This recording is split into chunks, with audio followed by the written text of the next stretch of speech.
a new chapter for you to realize some of those goals and resolutions that you put to paper at the beginning of the month. Well, my name is Olive Monica Najuma. Thank you so much for being a part of Good Morning Uganda, and welcome back from the liberation celebrations that took place in Jinja City.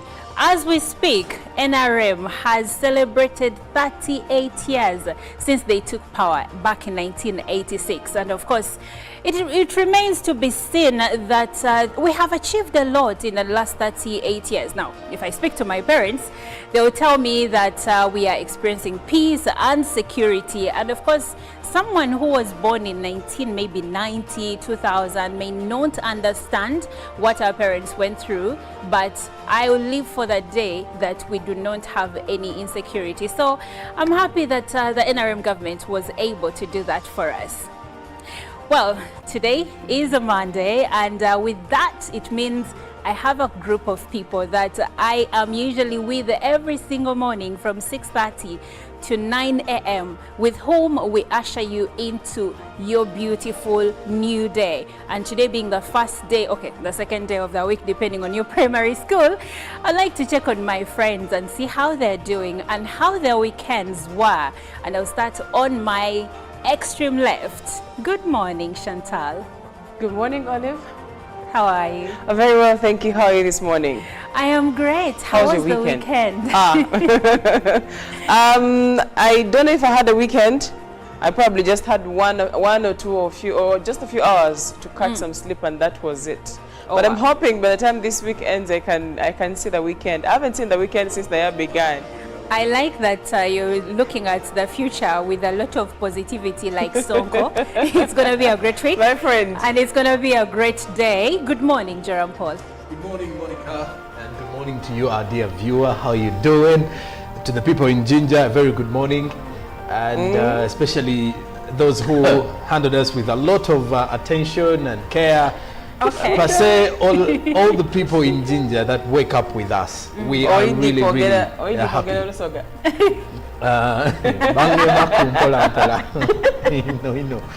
But anyways, it's a brand new week for us to work. I think, like Chantal has said, for her, she worked the entire weekend. Now, for you as a Ugandan out there, it is time for you to work like the layman language that is out there, or the layman slang that is out there, which is saying, "Kola paka kuwulira bubi." Yes. So it's high time you work until you feel you've worked yourself. And then after you feel you've worked, you work some more. So because exactly. That's exactly how you can Until make you it feel in this bad. world.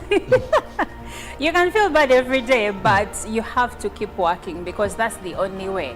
Well, over the weekend, there was a news story that broke the internet, and that was, of course, Uganda's judge, now who sits on the International Court of Justice Tribunal, who voted against all the measures that South Africa had sought in the conflict regarding Israel and Gaza.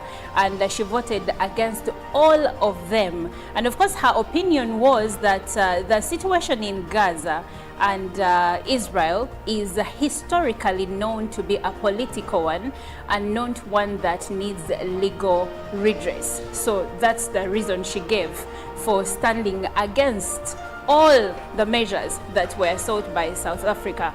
But we need to remember that we just ended the Non-Aligned Movement Summit, where all countries, all member states, including Uganda, agreed in unison that the situation or the conflict in Gaza must come to an end.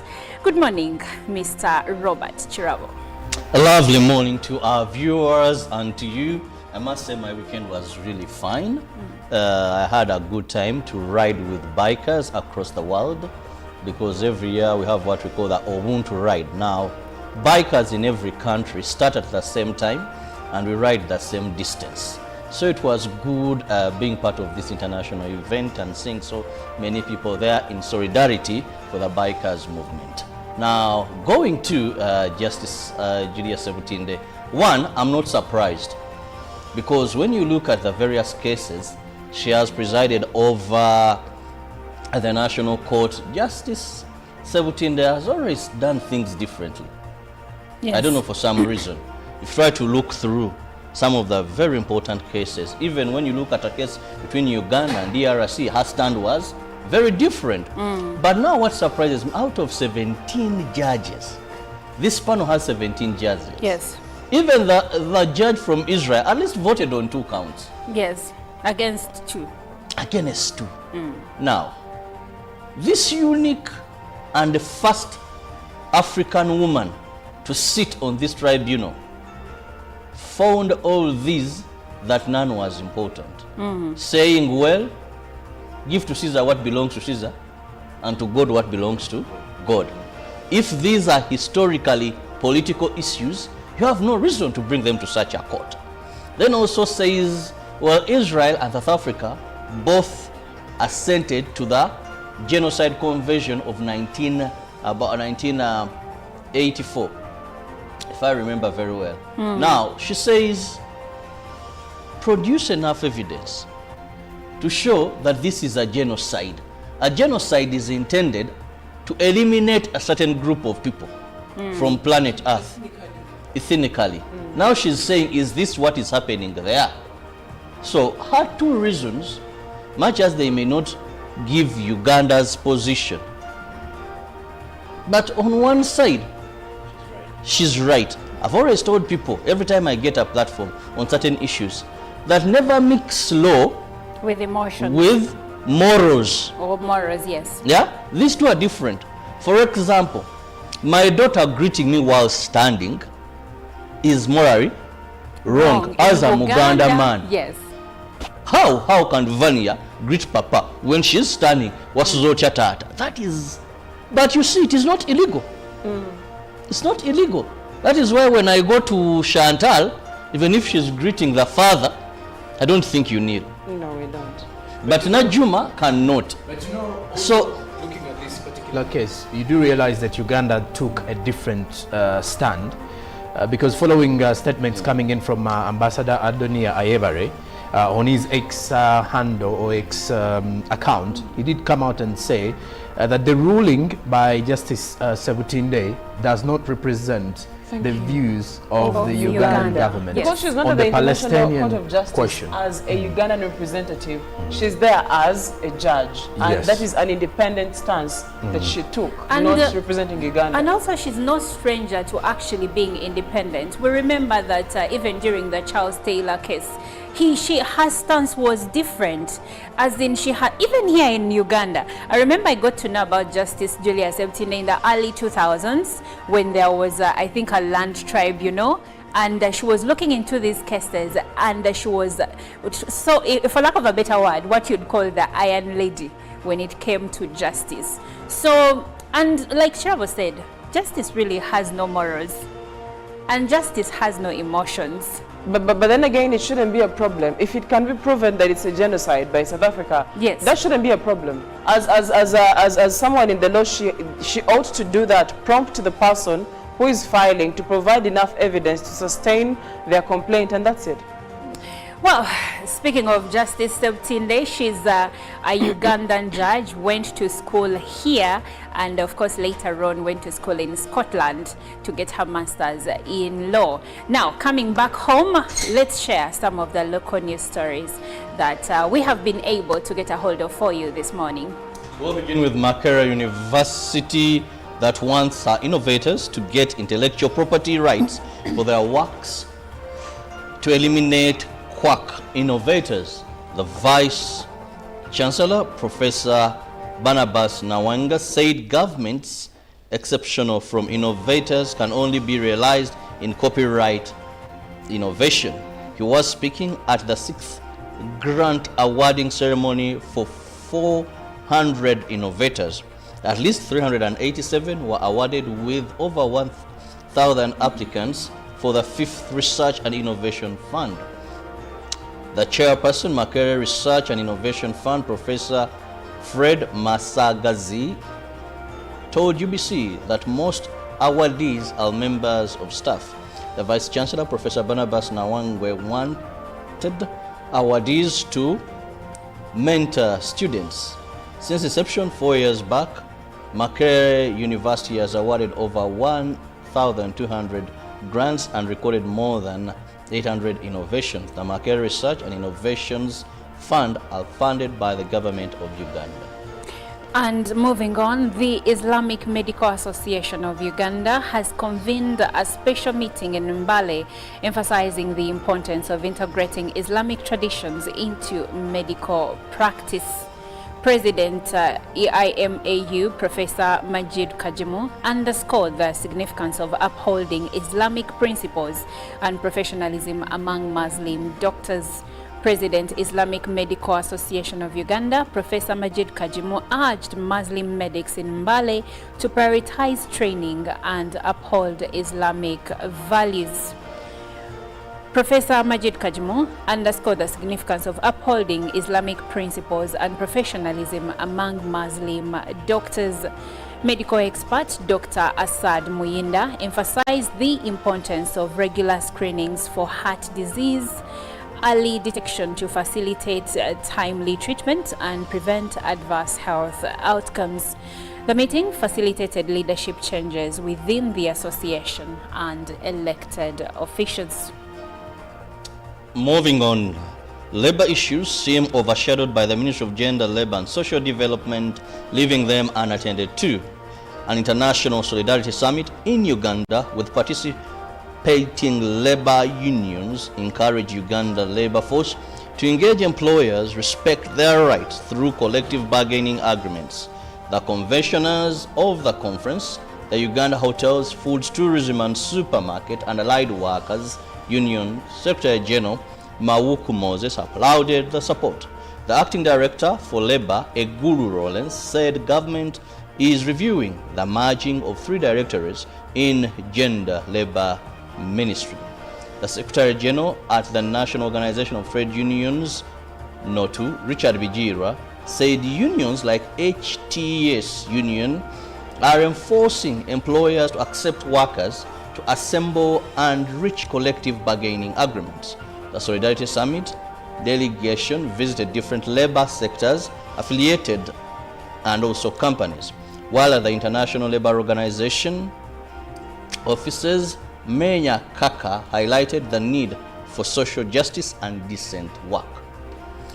And lastly, Tarehe Sita activities in Namaingo district will have several components and will culminate into the Tarehe Sita celebrations on 6 February 2024 at Buyende district headquarters.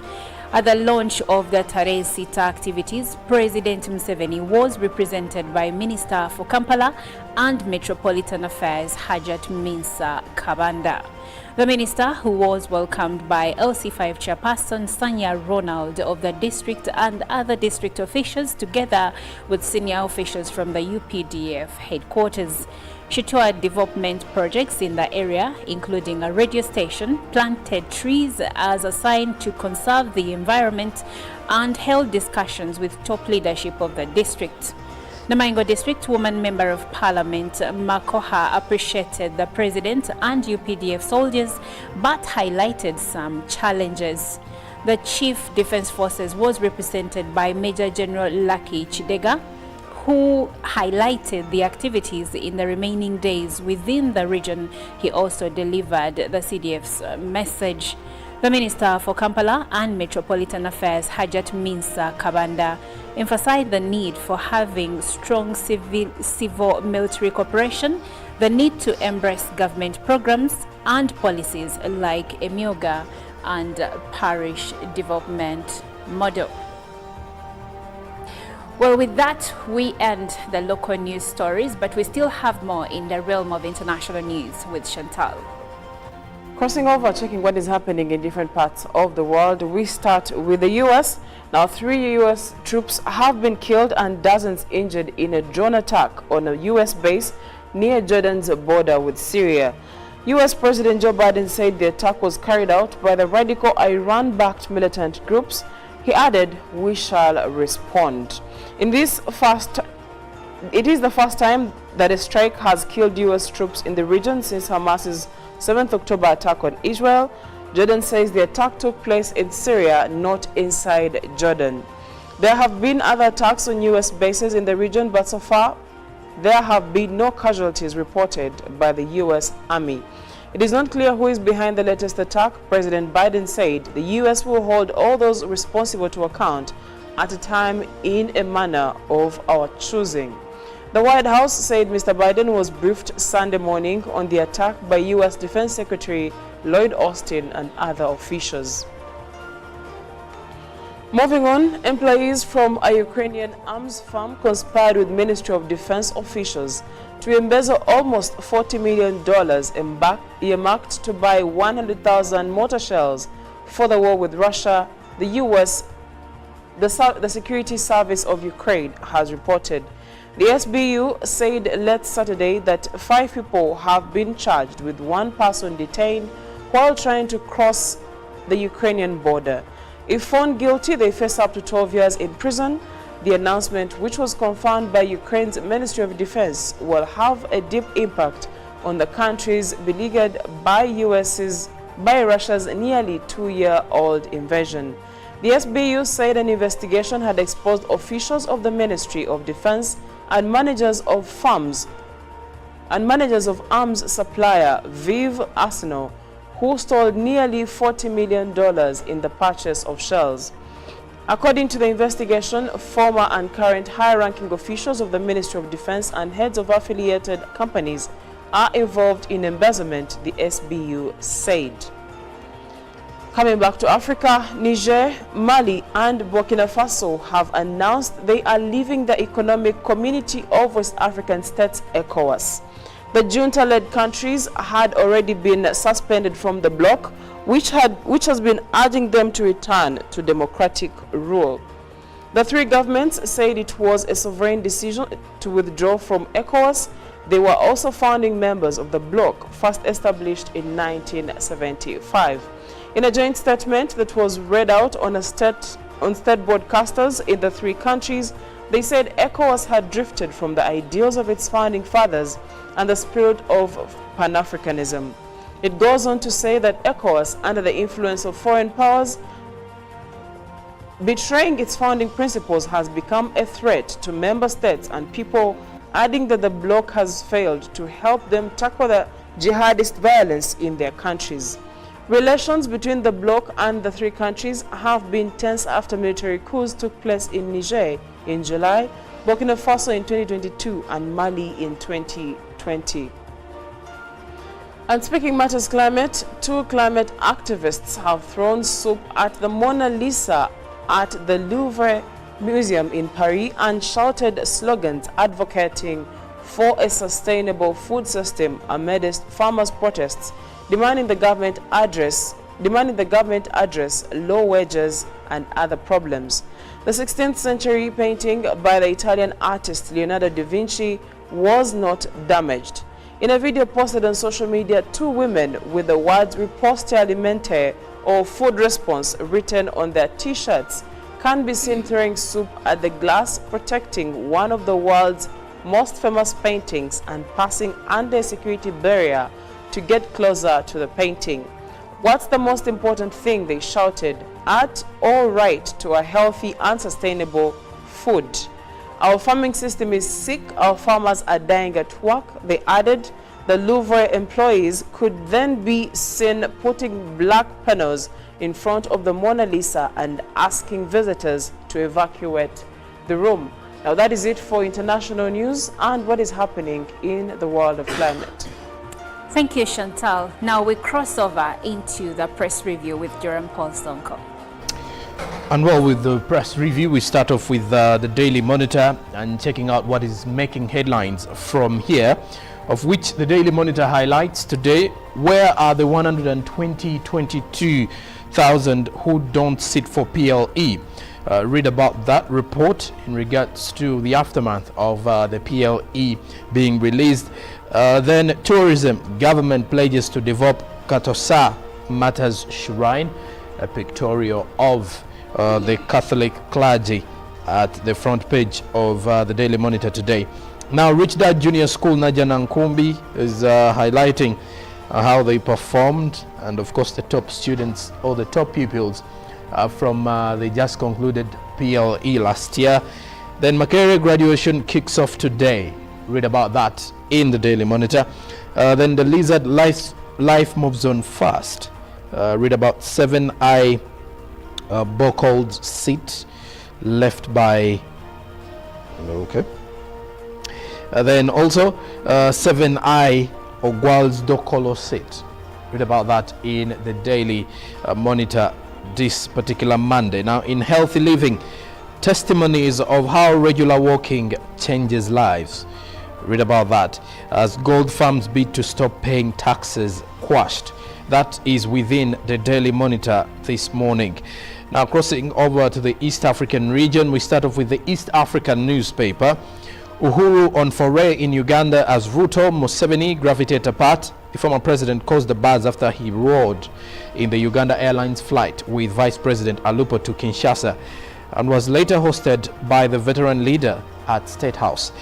Then read about the magazine TB Joshua and why Africans are fond of Pentecostalism. Then money, renewable energy, a raise in East Africa. Region is new love affair with geothermal energy. Now in the markets, read about the DevKey Cements, its Semera takeover as Kenyan group pays $85 million for stake in Rwandan farm. Then in the outlook, more of a metaverse. The metaverse leaps off stage as generative artificial intelligence grabs billions. Now also in the opinion, don't call divorce lawyers just yet. Onyango Obo on why East African community marriage is not over. Now to fruitful ties, President Samia Suluhu Hassan plants a tree in Jakarta with our host Presidential Joko Widodo during her visit to Indonesia. She did sign several memoranda of cooperation with the Asian nation on gas, agriculture, pharmaceuticals and trade. Now the United States pushes Kenya to back Houthi offensive. Now pretty much back to Uganda here. The new vision is highlighting the best PLE teachers. Over 648,662 pupils said to join Senior 1 across the country. Now also government distances self from Sebutinde ruling. Read about that in the New Vision today.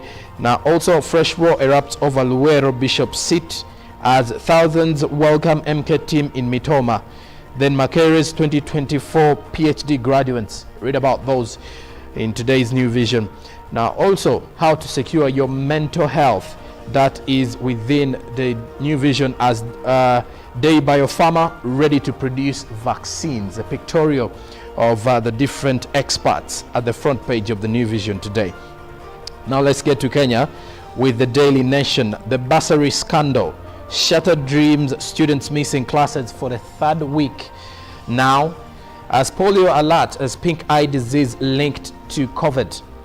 Then also counties queried over suspect 3 billion Kenyan shilling salary payments. Then state agencies sack 202 civil servants over fake papers.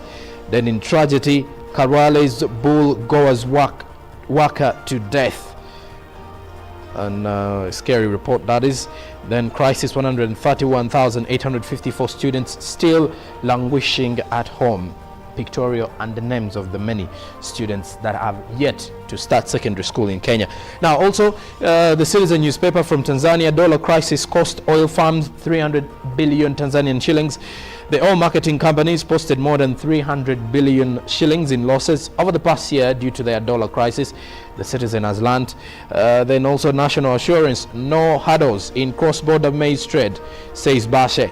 Then your health is at risk. What happens to your liver when you quit alcohol? Read about that. Now international appeal, UN chief calls for donors to maintain Gaza aid. And then the East African Force commander defends mission to the DRC as what Kisanga team unearthed in MV Bukoba probe. Then a Tanzanian, 81 billion Tanzanian shillings Lake Nyasa port project takes center stage. That is with the Citizen this Monday. And well, that brings us to the end of our press review this Monday. Well, thank you, Jerome Paul Sonko. Now, in the climate news, Chantal shared a story about the activists in Paris that were throwing soup at the Mona Lisa, and someone may wonder, what is the Mona Lisa? It is just a picture or a painting, but the Mona Lisa is one of the most valuable paintings in the world and currently holds the Guinness World Record of the highest insurance valuation for a painting, and that was at $100 million as of 1962, which as of 2023 was $1 billion US. So you see, they wanted to hit a nerve, but the Mona Lisa was protected by glass, so it was not damaged by the soup that was thrown at it. One wonders what the correlation is between the Mona Lisa or art and the food crisis that the activists were talking about. Well, first of all, it's in the museum and it's being protected by the government. And the question was, is art more important than food and health for the people? So how do you invest so much in protecting art and you're not doing so much to improve the system to protect the people of France? Well, if I'm in the government of France, I would say this art brings in revenue, because $1 million. Then the revenue and then of course should all be the visitors that come to the revenue look at should this be in painting. position to now improve systems and make life better for the French people. Well, with that, we will take a short break and we will leave you with an inspiration song of the day. When we come back, we will be having a topical discussion. Please stick with us because we have so much more that we have gathered for you. The month of January 2024 and February is just across. And of course, with February comes new opportunities. We start a new month, and that means new chances and a new chapter for you to realize some of those goals and resolutions that you put to paper at the beginning of the month. Well, my name is Monica Najima. Thank you so much for being a part of Good Morning Uganda, and welcome back from the liberation celebrations that took place in Jinja City. As we speak, NRM has celebrated 38 years since they took power back in 1986. And of course, it remains to be seen that we have achieved a lot in the last 38 years. Now, if I speak to my parents, they will tell me that we are experiencing peace and security. And of course, someone who was born in 1990, 2000 may not understand what our parents went through, but I will live for the day that we do not have any insecurity. So I'm happy that the NRM government was able to do that for us. Well, today is a Monday, and with that, it means I have a group of people that I am usually with every single morning from 6:30 to 9 a.m. with whom we usher you into your beautiful new day. And today being the first day, okay, the second day of the week, depending on your primary school, I like to check on my friends and see how they're doing and how their weekends were. And I'll start on my extreme left. Good morning, Chantal. Good morning, Olive. How are you? Very well, thank you. How are you this morning? I am great. How was your the weekend? I don't know if I had a weekend. I probably just had one or two or just a few hours to catch some sleep, and that was it. But I'm hoping by the time this week ends, I can see the weekend. I haven't seen the weekend since the year began. I like that you're looking at the future with a lot of positivity, like Sonko. It's going to be a great week. My friend. And it's going to be a great day. Good morning, Jerome Paul. Good morning, Monica, and good morning to you, our dear viewer. How are you doing? To the people in Jinja, a very good morning, and especially those who handled us with a lot of attention and care. Okay. Per se, all the people in Jinja that wake up with us, we are really happy.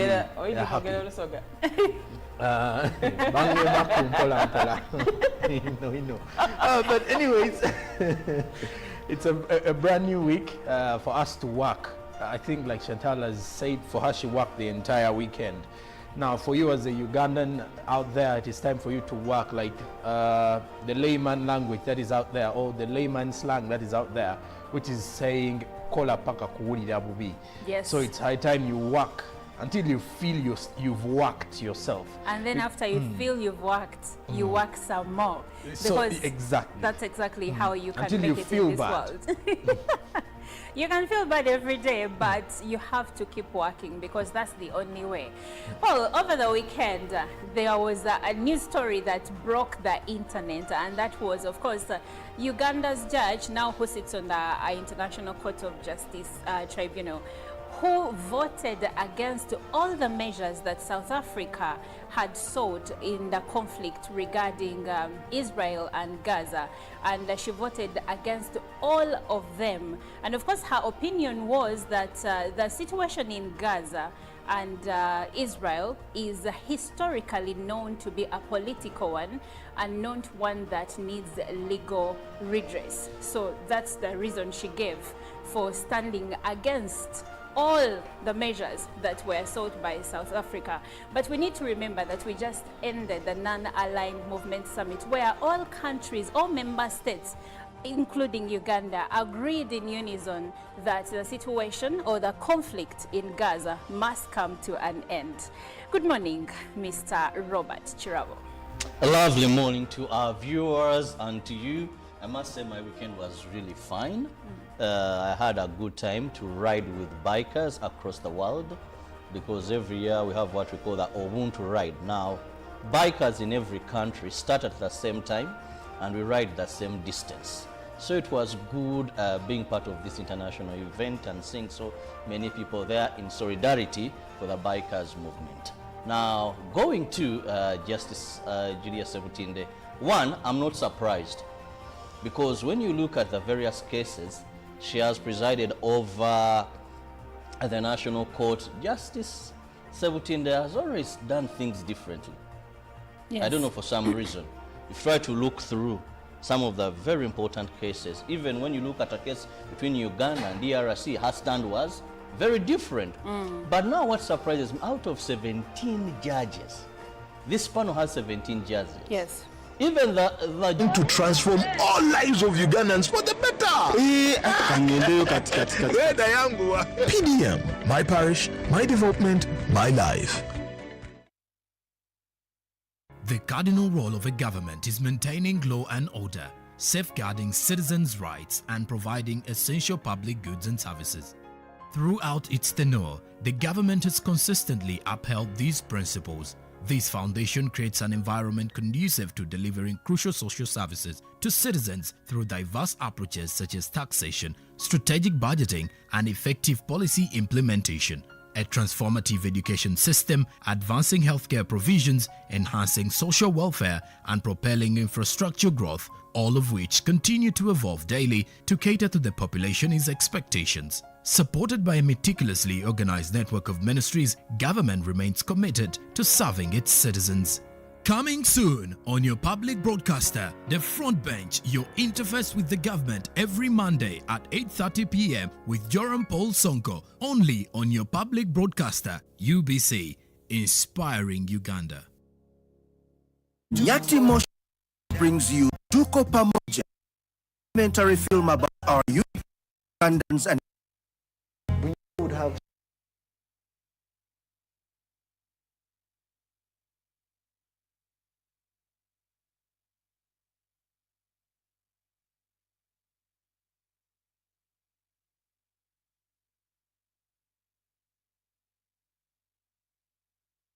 premiering every week from UBC Studios in Kampala. This is Good Morning Uganda.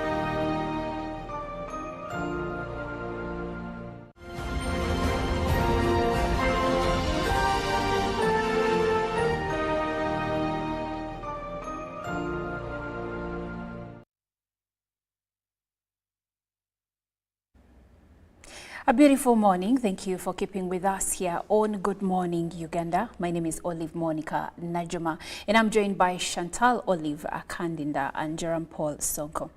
Now, last week on Friday, Uganda National Examinations Board released the primary leaving examination results for 2023.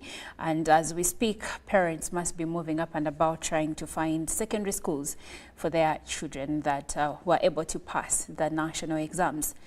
But this is not the same story for all parents, because according to the national examiner, over 80,000 pupils failed this national examination. And of course, we have a number that was ungraded. And according to the Minister for Education and Sports, and also First Lady Janet Kataha Museveni, these will have to repeat P7 because they were ungraded. And those that failed will also have to repeat P7 because they cannot be taken by any secondary school. They did not get the required grades to join the next level of education, which is a senior secondary school. Now that brings us to our conversation today, where we see that in as much as the failure rate has dropped from 12% to 10.4%, that is between 22 and 23 respectively, it is still a high number of pupils that are failing these exams. And knowing that it takes about 10 years to reach this level of education, because there are the first three, which are usually the kindergarten, where a child does baby class or pre-primary for some schools, and then middle class and baby class, middle class and top class, which is usually pre-primary for some schools. And then you add the 7 from P1 to P7, that is 10 years of studying in the lower level of education in Uganda. And then later on, when they pass primary living examinations, then they get to join the next level of education, which is secondary school, study for 4 years for ordinary level, and then later on 2 years for advanced level before they can join a university or another higher level of education, another higher learning institution. So now today, the main focus is on what's the way forward, really, and why are over 80,000 pupils failing the national exams, given the background that we take about 10 years in this level. Why is it that the failure rate is still high? Because in as much as it has dropped from 12% to 10.4%, that is still a high number. It is still disappointing, and it is still, because also knowing that when children join baby class, a number of them drop out along the years. So the number you started with in baby class or P1 is not usually the number of students or pupils that sits for primary living examinations. But then it's also disheartening that having the number that we take, last year we took about 700,000 plus to PLE, having 80,000 of those failed the national examinations. There is something that is missing, and that's what we want to talk about. So you can join this conversation on WhatsApp and of course on Twitter. The hashtag is UBCGMU, and share your opinions regarding this as we get along. Like I said, I'm joined by Chantal Oliver Kanina and Jerome Paul Sonko, and I would like to go back to them and we delve deeper into this issue. And I'll start with you, Mr. Sonko. First of all, welcome back from Ginger over the weekend. Then, so coming back to the national exams, the primary living examinations, 80,000 pupils failing. What in your opinion, do you think is the cause of this consistent failure every other year? Because every time national exams are released, be sure to have a high number of pupils that are not going to join secondary school. Well, there are quite a number of factors that were raised further. Of course, you get to look at the fact that the failures are not something that happen automatically.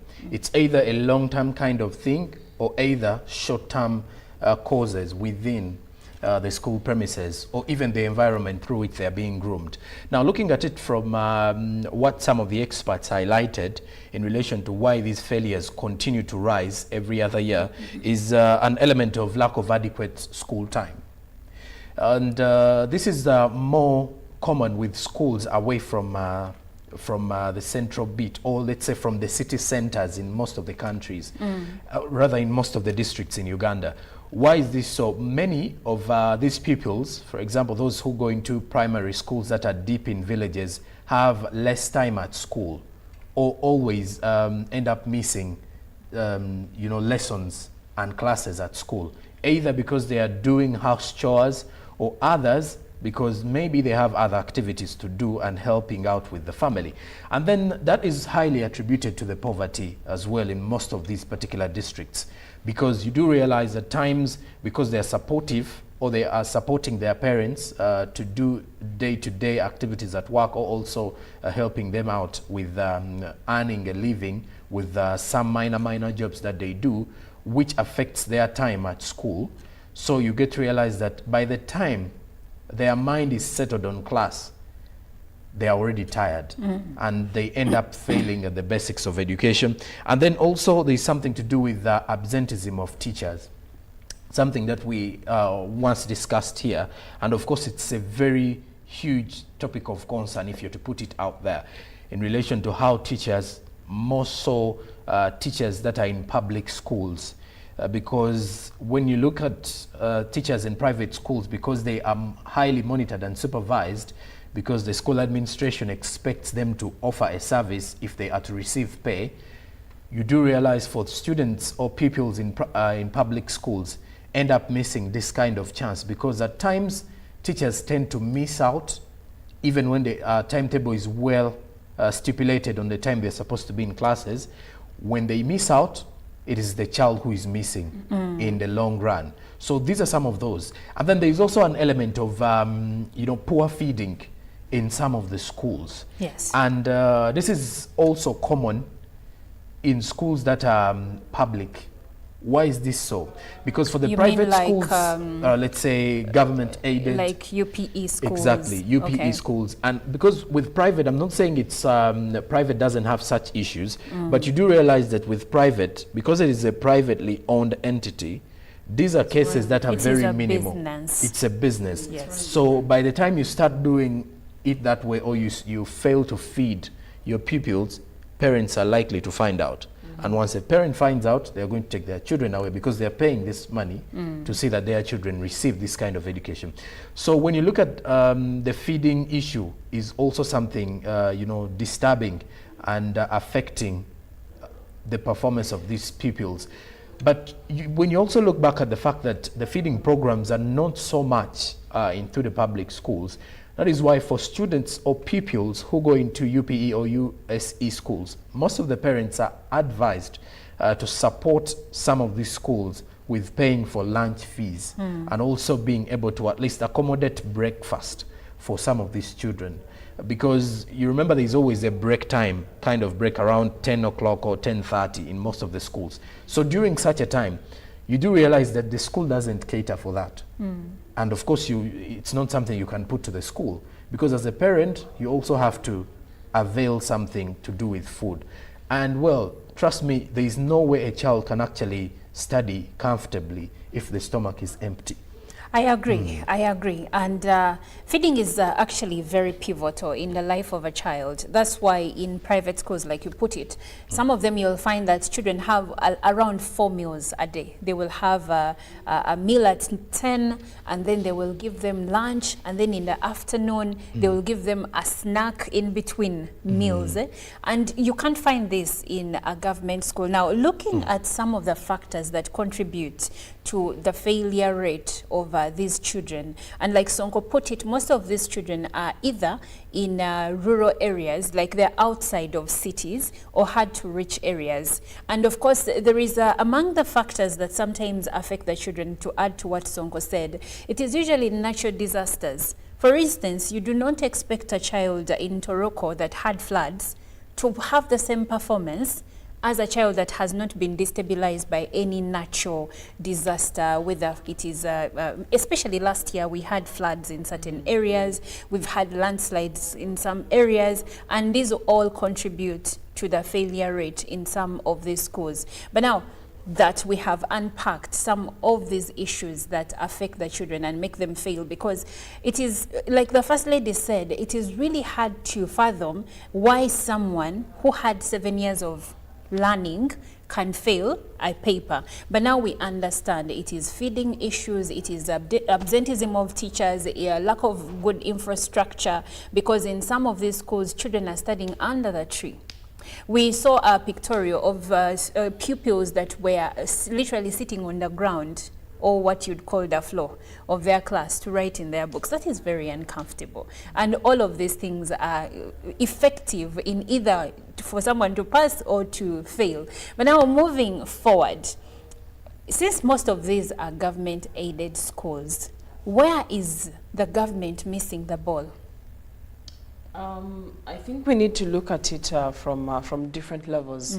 There is the community level, yes, and also the part where now we are looking at what role government has to play in here. Yes. By the community level, we have examples of some of these kids who do hard labor. The parents send them to, for example, rice plantations to scare away birds. We also have, one of the other things that I think we also could have mentioned among the causes is mental health challenges. Much as they are young, we're talking about P7, these kids do have mental health challenges. And by mental health, I don't mean they're mentally sick. I mean emotionally destabilized and psychologically destabilized to a point where this child cannot concentrate in class and be able to understand, one, what they're being taught, or even remember it. I think all of you know that where there is issues with mental health, there could also be results like forgetfulness, for example. And those are things that need to be looked into. What is the community doing to ensure that these kids, one, are able to have a good environment for them to be able to study and bring good grades back home? What are we doing as parents to ensure that these children, even if it's reading from a candle, do they have a conducive environment to read using that candle? At home, when they get home, do you tell them, go to the well, fetch water, cook, do this, or you actually allow them time to read and understand what they were taught today, to do their homework in time? Now, the community has a role to play. And as for government, I mean, one of the other issues that I noticed was inspection. Now, inspection is what now comes to curb all these things. Are these schools, if money is provided for their feeding, is that money being used for their feeding? If there is money being provided to put some infrastructure in place, is the infrastructure being put in place? How are these kids, how is the sanitation of the school? How is the administration of the school? How are the kids being treated in school? Are the teachers showing up? Now that's where government is supposed to be coming in, especially for the public schools, ensuring that, one, the teachers are not absent, through making sure that, random inspections are done, for example. Also, payments to the teachers that need maybe an increment or something more motivating for them to be able to show up and teach. So government needs to look into things like, how are they planning for these schools? Are the plans being put in place? Because it's one thing to plan and it's another to do. Are these plans being implemented in these different schools? Then after that, that's when we can go back to the community level and see how we can help the parents of these children. Some parents up to now still think that when you produce a child, you've produced a help. Someone says, how can I have big girls in the house and I am still suffering? Yet these kids have to go to school and then balance home and also be children. Thank you. And they're literally kind of helping you run the home. Yet it is your role as a parent to run the home. So let's go back to the community and to the government, work hand in hand to make sure that what role is being played by the government and what role is being played by the community for us to help these children make sure that they pass. And also, we need to take them back to school irrespective of whether they've failed or not. Okay, so now on the issue of food, government headmasters have always said that, you see, universal primary education and universal secondary education are free. Yes. Given by the government. But the heads of these institutions have always said they need to at least levy a certain amount of money, maybe 50,000 shillings that is paid by parents, so that they may be able to provide resources and also give them things like food. So, and yet, over and over, the president has insisted that these schools are supposed to be free, parents should not be made to pay. And because the president had said this, even the parents in their PTA meetings disagree with the school heads. So how can schools work together with parents to ensure that at least kids can have food in school? Well, when you look at most of the government schools as of now lately, you realize that there is food that comes in through, of course, the money that the government provides. But the head teachers say it's not enough. Yes, it's not enough, and that is why most of them call upon the parents to help them as well. And like when you are a parent, there are things that really do not have to. I don't know how I can even put this. It's more like human nature, where you have to feel for the person you're actually taking care of. Yes. I should say that you have your child. This is your child. Yes. You sending your child to school On and an thinking empty someone else stomach. is going to take care of them. Yes. You're failing at it. Of course, there are issues as to why some fail, maybe because of the poverty part, and maybe you can't provide this food on a daily, which is quite unfortunate for some. But for those who are in position to feed your child, it takes nothing for you to pack something for that child. Because remember, even the food at school, even in private schools, by the way, at times the food is not enough. We, in private schools, sometimes Yes. you will at least pack a snack for breakfast. Exactly. You pack a snack, or snacks, or you give them some extra money for those who can afford To go to the canteen. to go to the canteen. Why? Because there is no way this child is going to do anything. Even me up to today, if I'm going to go a full day without eating, there is going to be a time when I'm going to completely phase out. I remember So in secondary school. exactly. So I remember, you remember, it actually even in primary, around lunchtime, and then the maths teacher walks in, you're hungry, you're tired. You will get angry automatically. You'll An be angry man is? A hungry man? Is an angry So, one. so on the food issue for me, it's ideally two sides sitting together and understanding Collective that if a responsibility. parent, as a parent, play your part. If the school administration suggests that you add something to it or add a fee, please try and add a fee. Why is this so? Because at the end of it all, if your child does not eat and you've paid, then you can come out and say the school has failed at this. And well, if the school fails to have food and then you also fail as a parent, then it is going to be a blame for the both sides. We cannot come out and say the school has completely failed to feed the child, but it's your child. So now, when it comes, okay, Sorry. please go ahead. Why don't we look at it from this angle? If government wakes up and says, or comes and says, listen, this is an all-paid school, bring your child to study, how do you expect that parent to come and say, okay, I am going to give in this much? One, they're taking their child to a UPE school because they can't afford to take their child to school. To a Right? private school. True.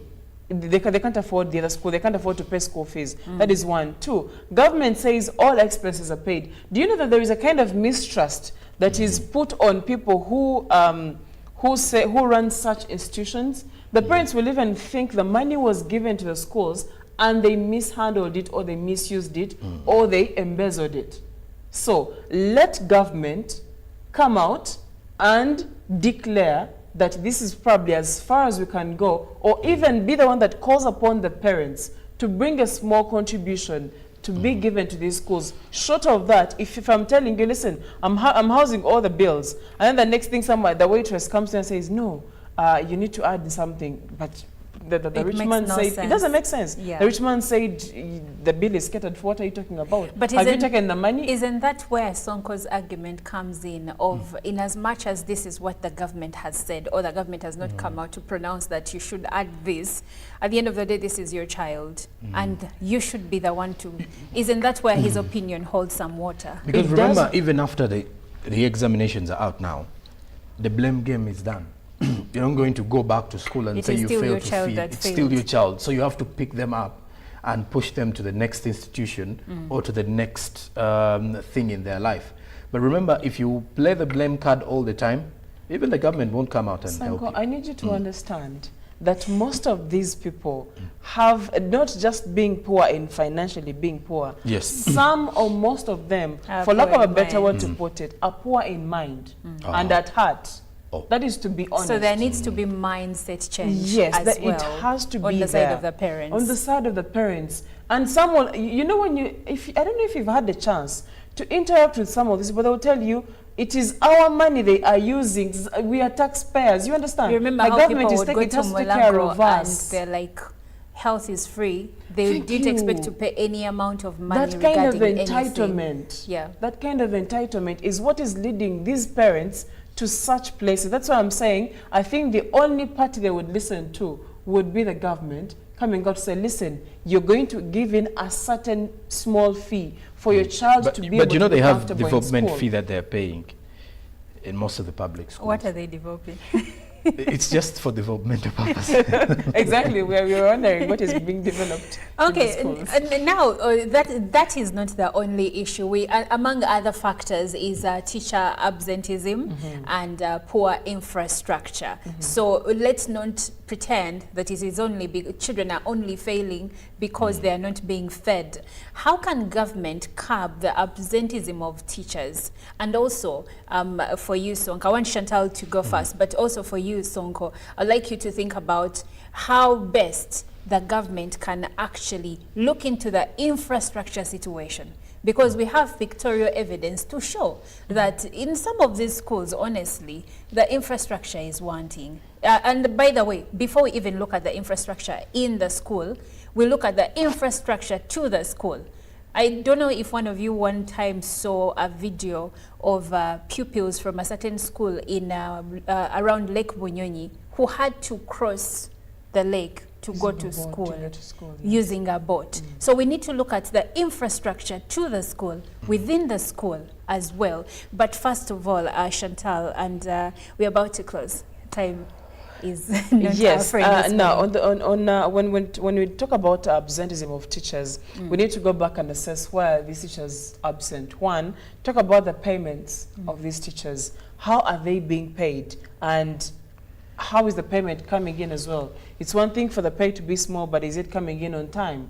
And do they have alternatives? When you interact with some of these schools and the teachers and the students, they'll tell you, the guy was in his farm, because he's probably fending for his family, because that's why he earns enough money to cater for his family or for her family. So at the end of the day, the government needs to look into how are they being paid, how is the money coming in, but also, most importantly, if you've chosen to work in that school, you know the conditions that come with working in such environments. You know what you're getting yourself into.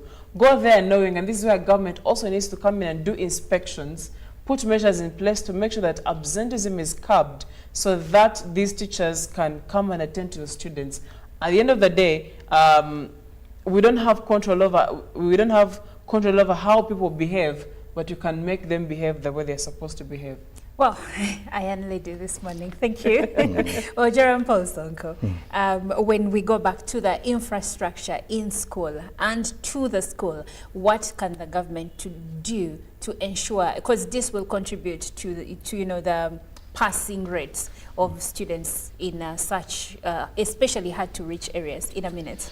In a minute. You know, the good thing about this conversation is it's also coming at the time when one of the oldest universities on the continent is having graduation. Yes. And, you know, it gives us a clear picture of how our education system is running. And I also feel, as the Minister of Education is also planning to make reforms in regards to the curriculum, that is also a very important part that we've not mentioned as such. But it's also important to check out and see the kind of curriculum that the children are actually studying under. Is it favorable for many, or is it cram work centered? That is also important, because if you can't cram, you're going to fail exams.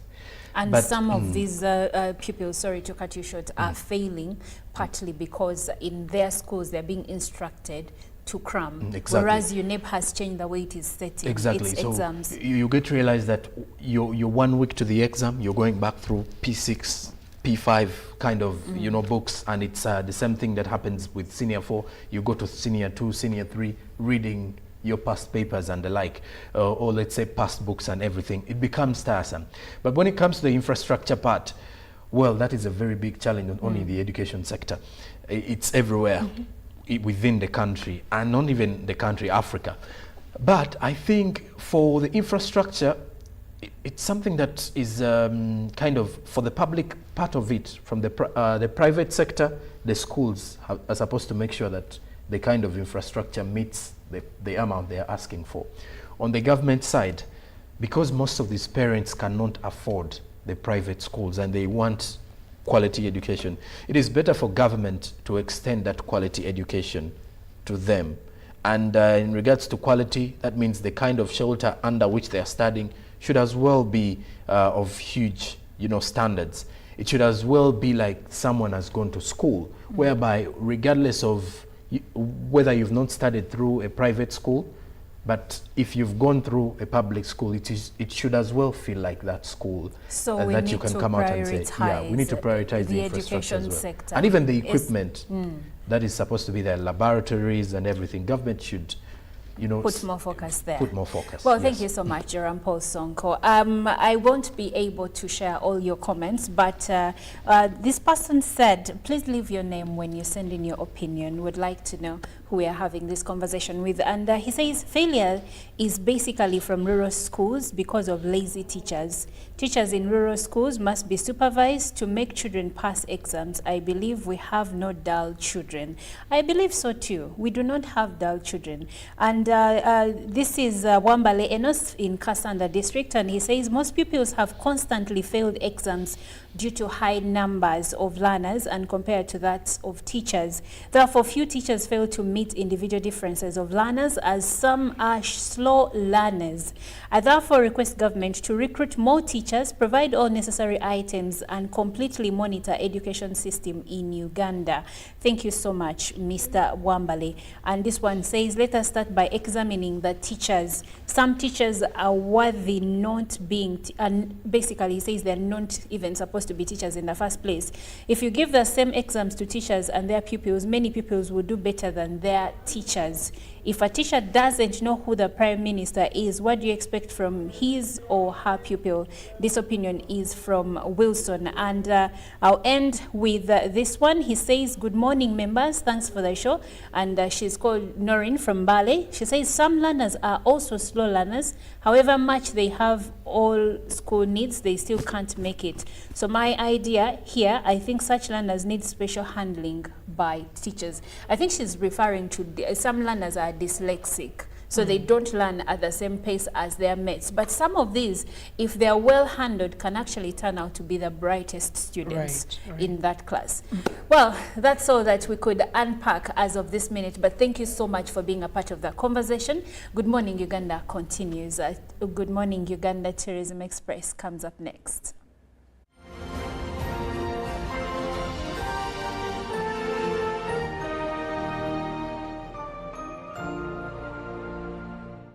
Live from UBC Studios in Kampala, this is Good Morning Uganda.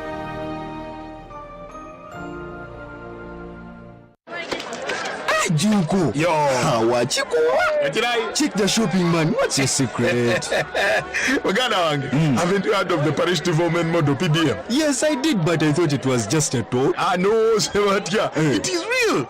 I and a few friends together formed a circle, accessed money from the PDM, invested in a portrait project, and now things are moving. Junko. I thought I was one of your friends. You are. But you left me behind. I didn't leave you in poverty. But what you do, just visit your LC2 chairperson and your parish chief and start the process of economic transformation. Just like that. The parish development model is an initiative from the government of Uganda through the Ministry of Local Government designed to transform all lives of Ugandans for the better. PDM, my parish, my development, my life. The cardinal role of a government is maintaining law and order, safeguarding citizens' rights, and providing essential public goods and services. Throughout its tenure, the government has consistently upheld these principles. This foundation creates an environment conducive to delivering crucial social services to citizens through diverse approaches such as taxation, strategic budgeting, and effective policy implementation. A transformative education system, advancing healthcare provisions, enhancing social welfare, and propelling infrastructure growth, all of which continue to evolve daily to cater to the population's expectations. Supported by a meticulously organized network of ministries, government remains committed to serving its citizens. Coming soon on your public broadcaster, The Front Bench, your interface with the government every Monday at 8:30 p.m. with Joram Paul Sonko, only on your public broadcaster, UBC, inspiring Uganda. A new dawn on Behind the Headlines with me, Timothy Nyangweso, every Wednesday live in our studios in the heart of Kampala. We have conversations that have analysis, explanation, but not every truth is fact and not every fact is truth. Every Wednesday, 10 p.m. on your public broadcaster. All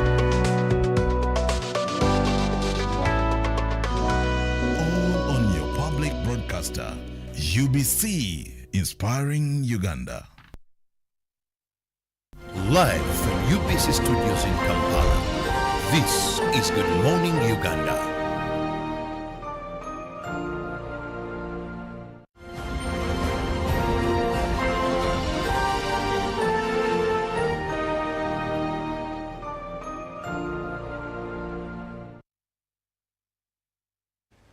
A very good morning to all our viewers. I am Irene Alena Misango, Uganda Uncovered. And this is the GME Tourism Express. We are your ultimate guide about everything that is about Uganda's tourism. Is it activities? Is it destinations? Is it stopovers? Is it accommodation, the travel news? Whatever that you would want to know about Uganda's tourism, this is the right time for you to tune in to UBC TV, your national broadcaster, and we take you through the whole world of travel in Uganda and East Africa. Well, we are in the very last week of January, and the 100 long days of January are getting to an end. However, we are still getting to February. That is the month of love. So maybe a layman is not really getting, like, he's not here to enjoy his life, because as he's just ending the 100 days of January, now he's getting to a month of love. It is quite demanding, because, you know, that is the time when girlfriends are really demanding a lot, boyfriends are expecting a lot, wives are expecting a lot, and, you know, someone is just worrying, just from worrying about January. Now February is here. But when you're watching maybe the Good Morning Show, that is the time maybe you can remember. If you're not used to sending those good morning messages, this is the time when you're watching the show, that is when you send, hey, I have to send in a message to someone, a good morning message. But again, also, a quick advice for you. For this month, we are past the shoes, we are past the flowers, the 50K, 1,000 shillings. It is now time for you to take people for trips. Uganda has so many destinations that you can take people around. Take them to Jinja, take them to Queen Elizabeth. Go for that romantic trip, maybe to Sese Islands. Like, just do something different this year. Come 14th February 2024. Well, that is not why I'm here, but going into the travel news today, the Explore Busoga campaign was finally launched last week on Thursday at Emin Pasha Hotel. The State Minister of Tourism, Honorable Mugara Martin, said that we should continue showcasing all the pearls that we have in Uganda, because Uganda is the pearl of Africa. So much is here. Like, look at the more than 50% gorillas is in Uganda. The source of that now, the equator, like, so much is in the pearl of Africa, and we should not stop showcasing it. He also said that before the pandemic, COVID-19 pandemic hitting, the destinations in Uganda used to register about 132 Ugandan tourists. But last year, by the end of 2023, the destinations like Uwe, the National Theatre, the National Museum, like the national parks registered 1.2 million Ugandans visiting these destinations. So he said such domestic campaigns are really aimed at promoting domestic tourism, and they're really doing good. They are increasing the numbers of domestic tourists in the country.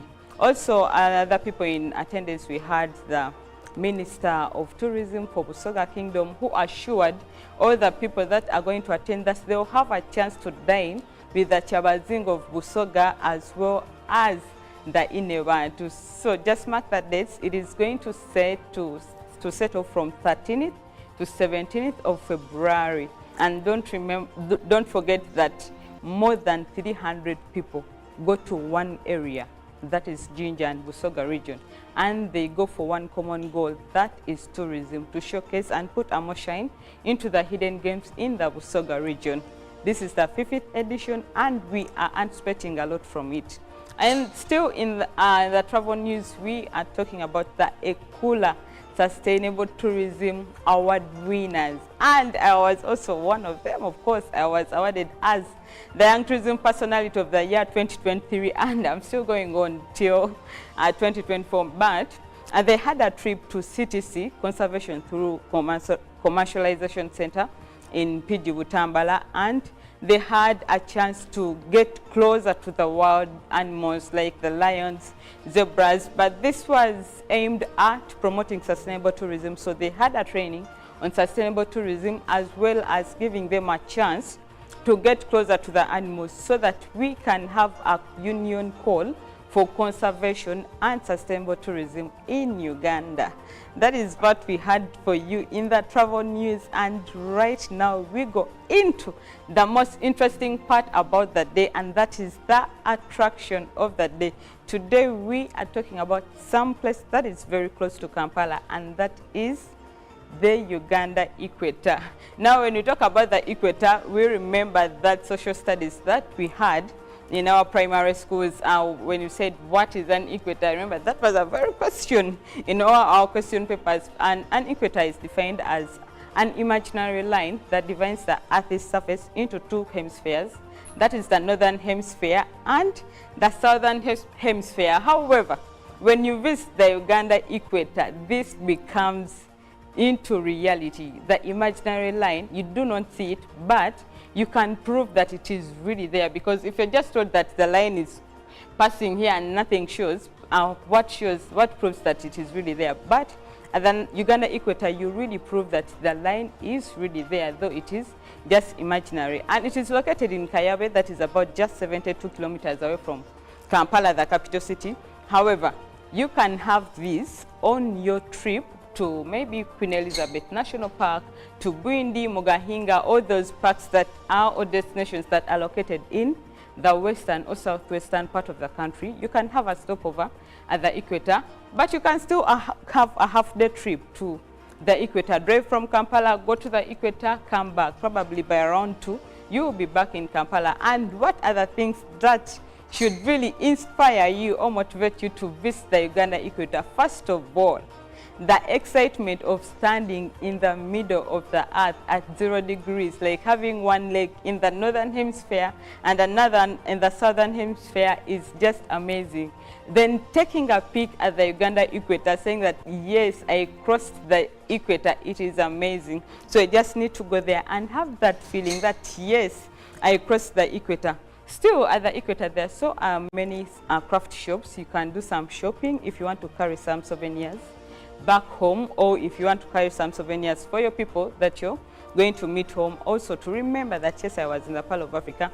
Another interesting thing that you will experience at the equator is the water experience. So this water experience is done for you to see how water whirls in different directions in the different hemispheres of the world, of the earth. So in the northern hemisphere, water moves like clockwise. So they show you the experience, and you see that in the northern hemisphere, water moves clockwise, and then in the southern hemisphere, you see that water moves anti-clockwise. So even at the equator, like a lot happens at the equator, even standing here, because the gravitation force is less than the other parts of the earth, so you find yourself feeling a little bit lighter, more than how you feel, but that doesn't mean that you've lost your weight. So if you're like 54 kgs, you could feel like you're 53 or 52 kgs, but away from the equator, then you feel again your what? Your weight, like it goes back to normal. And another thing that you could think about here at the equator, or that you should note, is that the equator, the places around the equator, even where the equator monument is, they are always warm. The temperatures are always warm, and that makes it one of the best places that you can visit throughout the year. Come, like, is it January, is it December, is it June, you can just visit the equator, and it is that place that you shouldn't miss on your safari in Uganda. That is it that we had for you about the attraction today. Then taking you through the travel tip. it is still simple, and it is quite, you can easily remember it when you're packing, going for that safari that you are planning to have this very year, and that is, please bring proper safari shoes as you're traveling. I've seen people going for hiking safaris and they come with Crocs, they come with sandals. Crocs are not bad, or sandals are not bad, most especially if you're having the long journeys. But when it gets to the national parks, maybe hiking, those tough destinations, you need to have proper shoes. Pack those boots, pack those sneakers, and be safe. Thank you so much. I am Irene Alena Misango. This is the GME Tourism Express. And next is a business update with Joram Paul Sonko.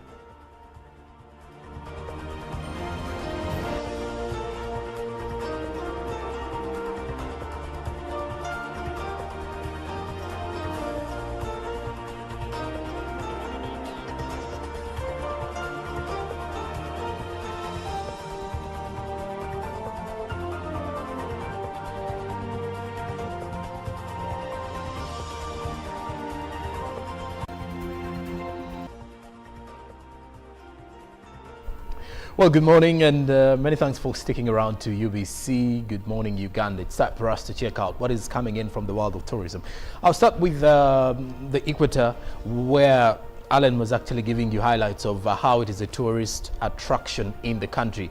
But well, besides that, as we continue giving you details and updates of the same, you get to realize that at the same spot, as you're heading to Mbarara or you're using the Masaka Mbarara Highway, Kampala Masaka Highway, you do realize that at times it is also a spot for the business community to earn some good money. Which money is there for the people who are actually passing through that? When you look at Lukaya, for example, before even, that is the Lukaya stopover, for example, there are people who actually earn some good money because of the roadside kind of businesses they do. The roadside chicken, the gonja or plantain and the like. So there are lots of things that normally happen at the same spot. But well, besides that also, you get to realize that there are many other businesses at the Equator spot, which include those who sell crafts or arts and craft. So that is also something that you can buy as you stop over. I won't mention anything about the Valentine issue. And I would only tell you that the only good thing you can do for yourself at the start of this year is enjoying celibacy, because of what Alan has actually highlighted in what the women are expecting this very year. But well, let's get into more of the business news as we start with tourism attractions. Stakeholders in the local tourism attraction sites within the country have encouraged government to support them improve the standards. Now, which standards are they mentioning? This is to enable them to attract more tourists like those who head to the national game parks. The administrator for Tanda Archaeological Archives, the famous cave said to be where they dug Kayikuzi, or those that were dug by Kayikuzi, rather, if you remember your primary social studies and history students as well. Now, also, it takes 1 hour driving from Kampala to Tanda Archaeological Archives, and these in Mityana district. Now, in the history of Buganda, the famous caves are said to have been dug by Kayikuzi during a fight with his brother Walumbe. And besides that, the Tanda Archaeological Archives have 200 historical caves, all on 25 acres, surrounded by forests with traditional cultural artifacts. It is privately owned by the family of the late Prince Molondo. Now, this historical site, that believed especially by Abaganda as a spiritual place, is something that many feel the government should help out in regards to raising the standards and also marketing and promoting for them. Well, let's talk matters milk processing in the country, as the southwestern Uganda, a major milk processing or producing region, grapples with hefty taxation which impact the production of the milk, according to those in the region, especially when it comes to the affordability, and the prices are highly affected by the taxes that those who are in the production and processing are facing. Now, despite significant contributions to milk production, processors face burdensome taxes hindering their profitability. And besides that, the sector representatives stress the adverse effects of the value-added tax, import or export duties, and other levies to the same. efforts to address concerns have yet to be addressed, and of course, significant changes are yet to be highly recognized, something that many of the dealers are seeking government intervention. Now, to foster industry stability, the processors urge the government to reconsider the taxation policies. Current milk consumption rates fall short of global health standards, which continue to highlight the need for action. Lastly, from our business now, let's head to West Nile. As the road users and leaders in the West Nile sub-region have appealed to central government to tackle the deteriorating state of roads, the business community want authorities to address the poor road conditions, which is affecting trade and transport. Standard trailers along the Nebi Golia Paida road have said that this is hindering transit to the Democratic Republic of Congo. Now, stranded trailers along this route are saying major business routes such as the Arua Nebi Pakwach, Nebi Paida Vura Customs, then the Koboko Yumbe Moyo and Arua Terengo are in a sorry state, with the Karuma Pakwach Arua Road, a crucial link in the region, exhibiting extensive wear and tear. Now, drivers and motorists navigating these roads have constant mechanical problems due to potholes and the deteriorating road surfaces. Now, while the Uganda National Roads Authority is responsible for road maintenance, delays and inadequate coverage have continuously persisted within the region. Now, UNRA's Arua Station Manager Ahmed Okil cites contractor issues and resource constraints that slow progress in road repairs. They feel that is something that ideally needs to be worked upon. Now, let's look at the Forex market, how it was faring by close of business Friday, and how you will find it this Monday morning. The US dollar by the 25th was buying at 3,809.42 while selling at 3,819.42. Closing time saw the US dollar buy at 3,805.25 while selling was 3,815.25.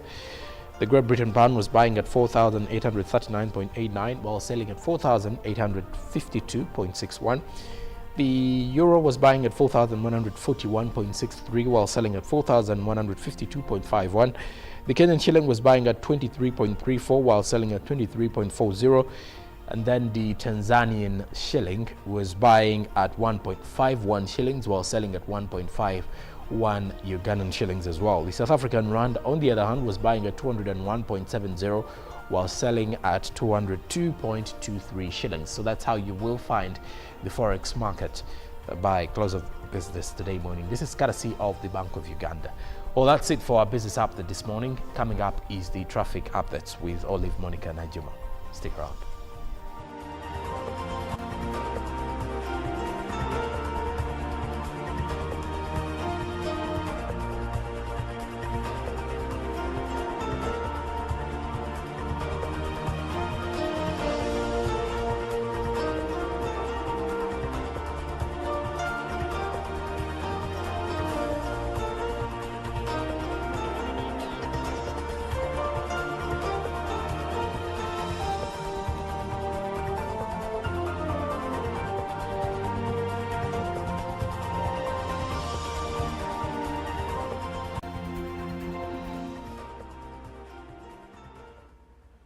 Well, today, according to the weather forecast, is expected to be largely humid. Now, when you speak about humidity, this also spells dust as you traverse most of Uganda's roads. So if you're the kind of person who doesn't want to be bothered by dust, maybe this is the time you check out your AC and see if it is working well, so that you can now have your windows up so that you're not bothered by the dust on our roads. And if you're a lady, please wear your sunscreen. The sun is not good for your skin. Well, good morning. My name is Olive Monica Najuma, here to take you through the traffic updates for this morning. Now, are you coming from the areas of Chisasi and going through the bypass? Let's see how the road looks as at this morning.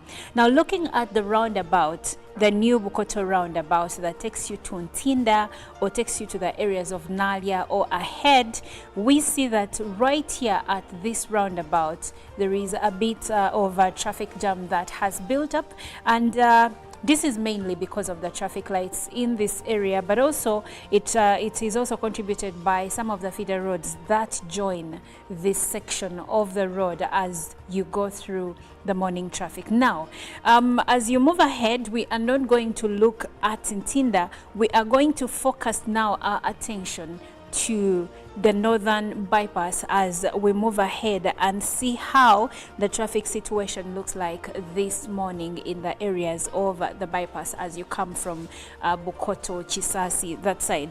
Now, continuing ahead, there is a bit of traffic jam that is coming through from Bukoto, Chisasi Road, as you can see there. So if this is the section you're going to use, you will experience a delay in this area around Bukoto, Chisasi. And if you're coming in from one of the feeder roads, that is Chisota Road, this morning there is a traffic jam that is coming through from Chisota Road joining the Bukoto Chisasi Road. And as we continue ahead, let's see how that looks like along the Bukoto Chisasi Road. We have experienced traffic jam where Chisota Road joins Bukoto Chisasi Road, and now I see orange zones indicative of the traffic situation that is starting to get out of hand in this area. Now, if you're going to Mukalazi Road, you will experience traffic jam that is building up in this area. And when we follow Mukalazi Road, we see that at actually some corners you will find now the orange zones transitioning into red, indicative of a traffic jam that has built up. Now, as Mukalazi Road joins Chebando Chisalo Road, we will experience both orange and red zones here, which are indicative of a traffic jam in this case. Now, Moyo C1 also has intense traffic jam that has built up, and it goes on and on. So if you're coming from the area of Moyo C1 or going that side, unfortunately this morning you will not be in you won't move you will not move very fast, because the entire stretch of Moyo C1 road is full of traffic jam, and this is on both sides of the road. So if you're going that side or coming from that side, unfortunately for you, there is going to be a good amount of time that you're going to lose in one section of the road. But still following where Moyo C Road joins Old Chira Road, now we experience smooth flow of traffic in this area. And following Old Chira Road, let's see how now the traffic situation looks like in this area. For the most part, right now there is smooth flow of traffic along Old Chira Road. And moving ahead, let's see how this road looks like as we continue ahead.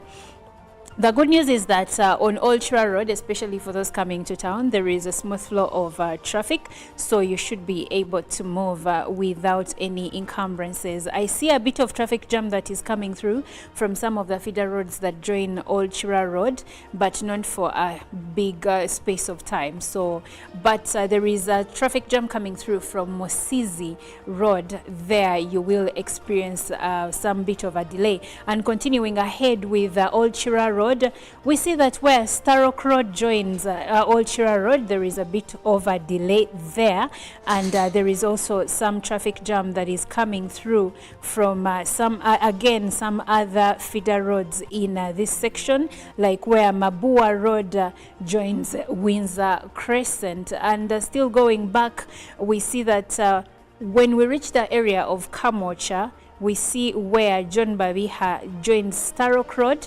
There is a bit of traffic jam over there.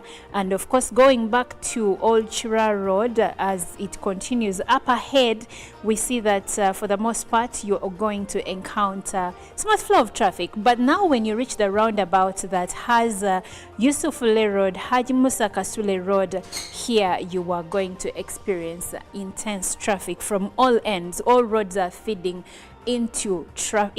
traffic into the roundabout area. Binaisa Road has intense traffic, as you can see there, but also there is traffic coming through from Chira Road, and of course there is a traffic that is coming through from Makere Hill Road. Now, if these are the areas you're going to, you can now start moving, because the traffic situation may get out of hand any time from now. But looking around the areas of Chadondo Road, I see there is a bit of traffic jam along Chadondo Road, but if you're headed to Lumumba Avenue, then you're in luck because there is smooth flow of traffic around this area. And of course, continuing ahead, I see that Wandegea Road has smooth flow of traffic, and Nakasero Road has a few sections that have traffic jam that is starting to build up, but for the most part, there is smooth flow of traffic along Nakasero Road. So yes, that's how the traffic situation stands as of this minute in these areas. If you're coming from there or going to that side, this is the right time for you to start moving before things get out of hand. Well, good morning, Uganda continues. I'm Olive Monica Najuma.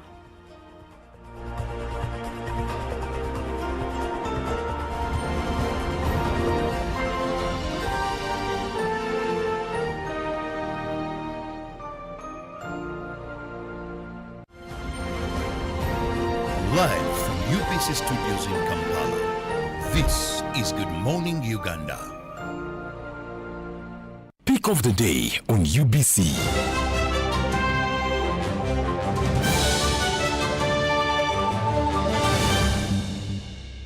Was brought to you by MTN Momo Pay is the easy way to pay. Dial *165*3# or use the MTN Momo app. You don't need cash. MTN Momo Pay is safe and free. A new dawn on Behind the Headlines with me, Timothy Nyangweso. Every Wednesday, live in our studios in the heart of Kampala. We have conversations that have analysis, explanation, but not every truth is fact, and not every fact is truth. Every Wednesday, 10 p.m. on your public broadcaster.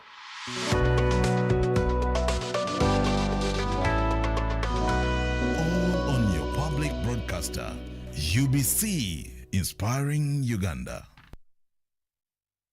The cardinal role of a government is maintaining law and order, safeguarding citizens' rights, and providing essential public goods and services. Throughout its tenure, the government has consistently upheld these principles. This foundation creates an environment conducive to delivering crucial social services to citizens through diverse approaches such as taxation, strategic budgeting, and effective policy implementation. A transformative education system, advancing healthcare provisions, enhancing social welfare, and propelling infrastructure growth, all of which continue to evolve daily to cater to the population's expectations. Supported by a meticulously organized network of ministries, government remains committed to serving its citizens. Coming soon on your public broadcaster, The Front Bench, your interface with the government every Monday at 8:30 p.m. with Joram Paul Sonko, only on your public broadcaster, UBC, inspiring Uganda. Junko. Yo. Check the shopping man. What's your secret? Haven't you heard of the parish development model PDM? Yes, I did, but I thought it was just a talk. No, it is real. I and a few friends together formed a circle, accessed money from the PDM, invested in a poultry project, and now things are moving. Junko. I thought I was one of your friends. You are. But you left me behind. I didn't leave you in poverty. What you do, just visit your LC2 chairperson and your parish chief and start the process of economic transformation. Just like that. The parish development model is an initiative from the government of Uganda through the Ministry of Local Government designed to transform all lives of Ugandans for the better. PDM, my parish, my development, my life. Welcome everyone to the biggest game on the continent. And you have to, you've got to just seize those moments and enjoy them as much as you possibly can.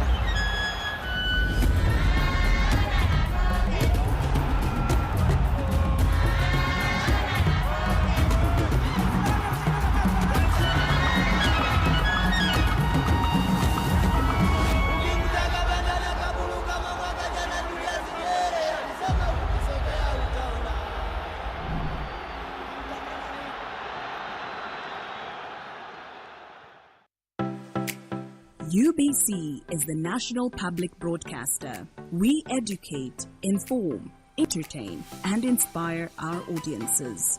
You can watch us on free-to-air channel 001, DSTV channel 282, GoTV channel 371, Star Times channel 201, Zuku TV channel 20, and Azam TV channel 350. Even when your subscription expires, you can still watch UBC for free on your pay TV platforms.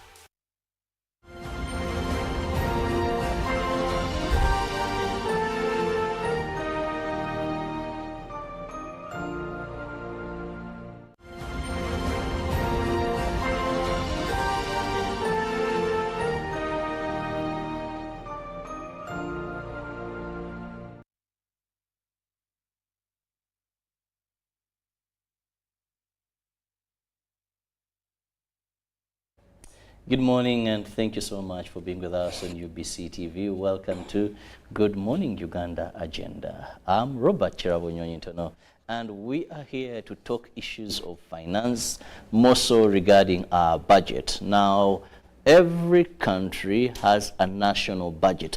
Not your budget of your monies, but the budget is what you expect to collect and how you plan to spend it. In simple terms, your expected income and your planned expenditure. So our budget goes through a series of analyzing, debating upon it, and we have what we call the budget framework paper. Now this is brought to Parliament and it has a deadline of which it is either passed or Parliament carries some amendments here and there, and it is the 1st of February. Now today is the 29th of January. We don't have so many days for this to be presented and passed or not. But with me, I have a man I named Budget. He is called Julius Mukunda, who is the ED of Civil Society Budget Advocacy Group. It's been some time. We last met last year. Yes. Happy New Year. Happy New Year. And thank you for making it to the studios. Thank you, and Happy New Year, viewers. Now, even before you go any further, Julius, when you talk about our national budget, please take my viewer through the steps. Okay. The budget goes through to when it is finally passed, and we see it presented by the president, where the Minister for Finance does it on his behalf. Thank you so much. Again, a pleasure to be here to talk to our UBC viewers about the budget. And usually what brings me here is when there is an event around the budget process. The budget process starts of Uganda, it starts from the 1st of July and ends on the 30th of June. So we are in the middle of the year. And whenever you see the minister reading the budget speech, he's concluding the budget process for the year, but also starting a new financial year. So there are major events, but mainly is that the 1st of June, they start implementing the new budget, as has been passed by Parliament. But the government... So the financial year starts on the 1st of July. Of July. The financial starts the 1st of July, and that's why Parliament passes the budget. By the 15th of May, the budget has already been passed. Only that now there are a few things to tie up, but make sure that by the 15th of May it is passed, and the first Thursday of June, the budget speech must be read. So we have that, and so the budget starts of the 1st of June. But as you start to implement the budget of that financial year, you also start to prepare for the next financial year. So now we are in a 2023-2024 budget, implementing it. But already the process of 2024-2025 is ongoing. So in October, we had the local government budget consultations. Government went out of the government consulted the people, especially the districts. They brought together all their views. Districts and ministries, we call them MDAs, ministries, departments and agencies and local governments, prepared what they think they are likely to implement in the next financial year, 2024-2025. And that comes into what we call the budget framework paper, which they present to Parliament. by the 31st of December. They must present it there. But now, of late, government is very efficient. Before they go for Christmas, they've actually sent the budget framework paper document. So Parliament has 1 month to read it and make their input and comments. And that's what they are currently doing. And we expect that by the 1st of February, they should have submitted this to the government. For government now to prepare the actual budget of saying, okay, considering the proposals of the local governments and the MDAs and the Parliament, we've put them together. This is what we think is likely we are going to implement in the next financial year. And that's what we call, that's when you find the ministerial policy statements are going to start coming by the end of March. That's when you will start seeing, we call them draft estimates of the budget. And that Parliament now sits from end of March up to May, 15th of May, to approve a budget for the next financial year of 2024-2025. So today we are at a stage of the budget framework paper that Parliament is debating. Thank you. Now, when you talk with that rich explanation of the processes that the budget goes through, this brings me to something very important when you talk about the budget.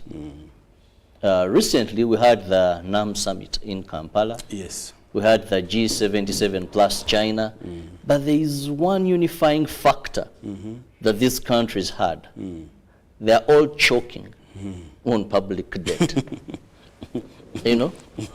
It is a common factor. Now, when we talk about Uganda, first, how are we doing on issues of the public debt? Because it is very funny and annoying that you have a national budget and you have about 30% or even more of the money you're expected to get for debt servicing. Yes, we have a debt. The Auditor General has told us that we have 96 trillion in terms of debt stock, the amount of debt we owe. Now, we've never had a budget of even 80 trillion. Yes. Borrowing is not bad, Mr. Cherabo, but it is a question of how you manage your money.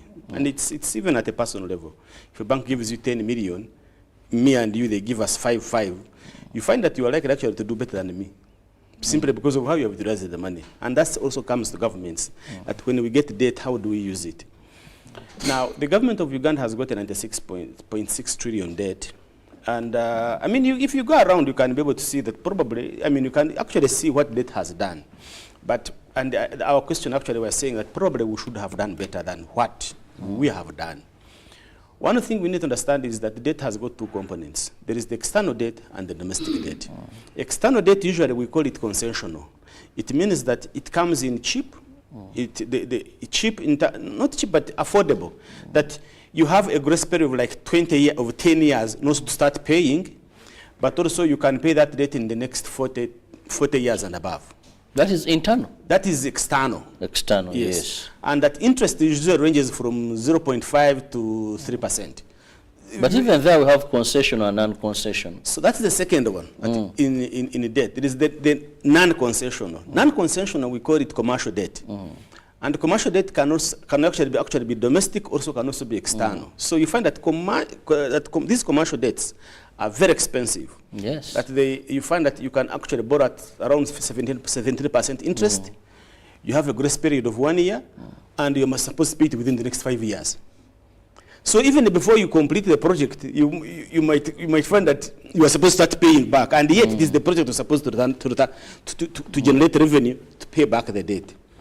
Why does that happen? It happens because of a number of reasons, but three major outstanding ones. One is our capacity to manage complex projects.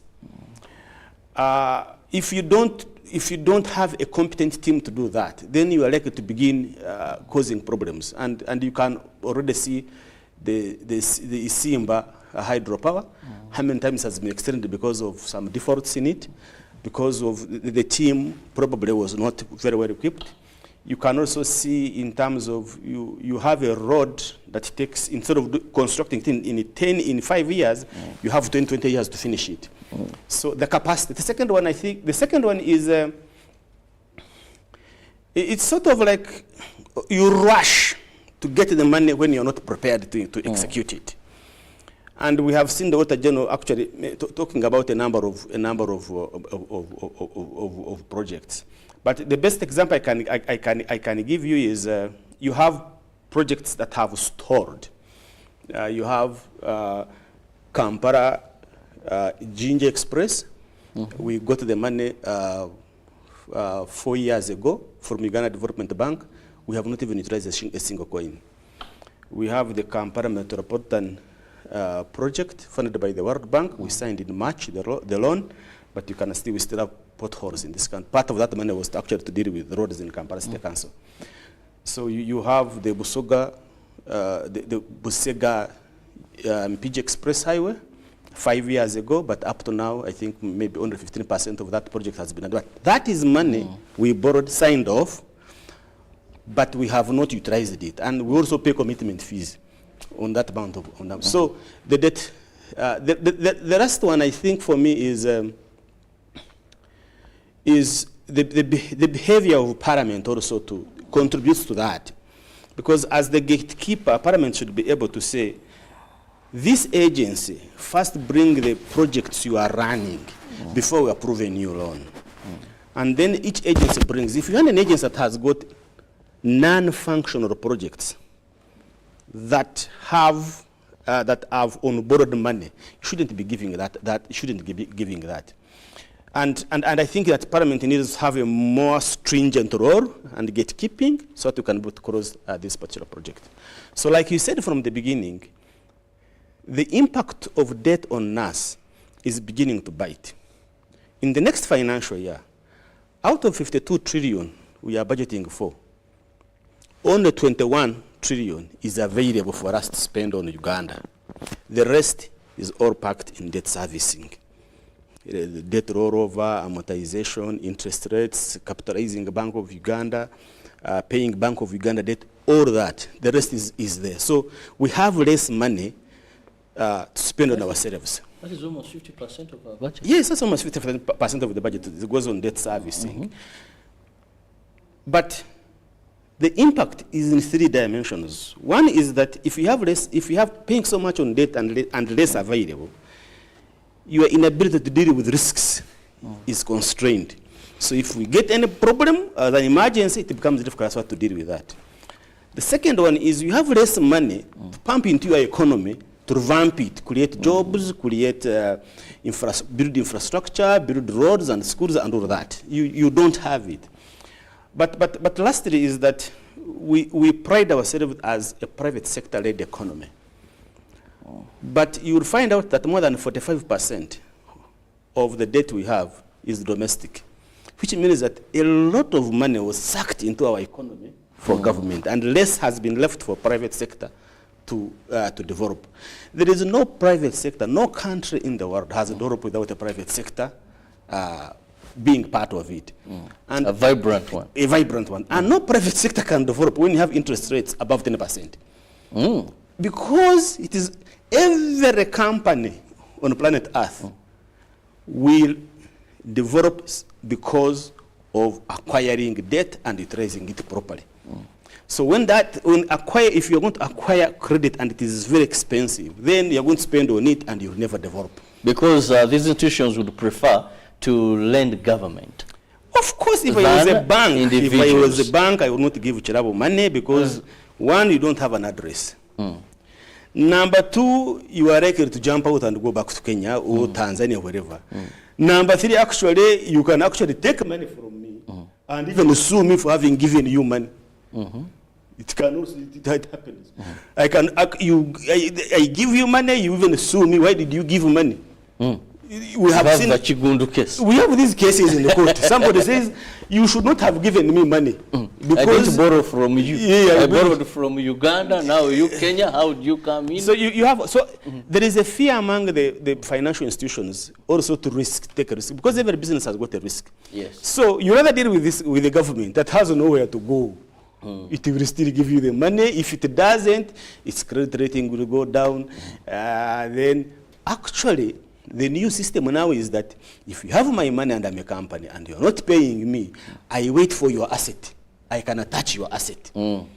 That's why you hear a Boeing goes somewhere, it lands like this, there is a court order. You had a case in Tanzania. The Air Tanzania landed in Johannesburg, and somebody went to Johannesburg court and attached it. It couldn't fly back.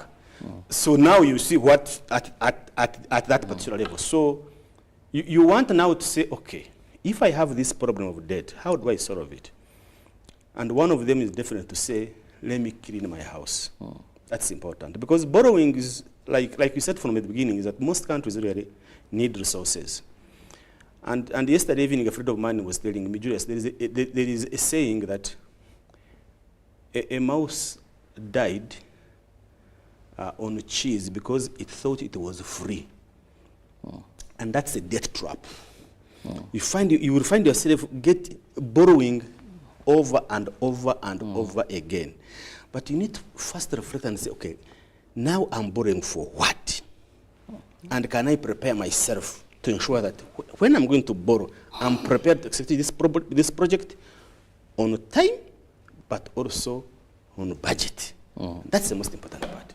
Now, Julius, looking at the budget framework paper, of course, we will wait for if Parliament approves it or makes any amendments there. But still on the issue of debt, now, when you borrow externally, what is more common now are non-concessional loans. When you borrow within, you're creating competition between government and the private sector. Now, of course, these institutions will hype interest rate, and then the private sector may fail to find monies to invest. Now, we are between a hard rock and a stone.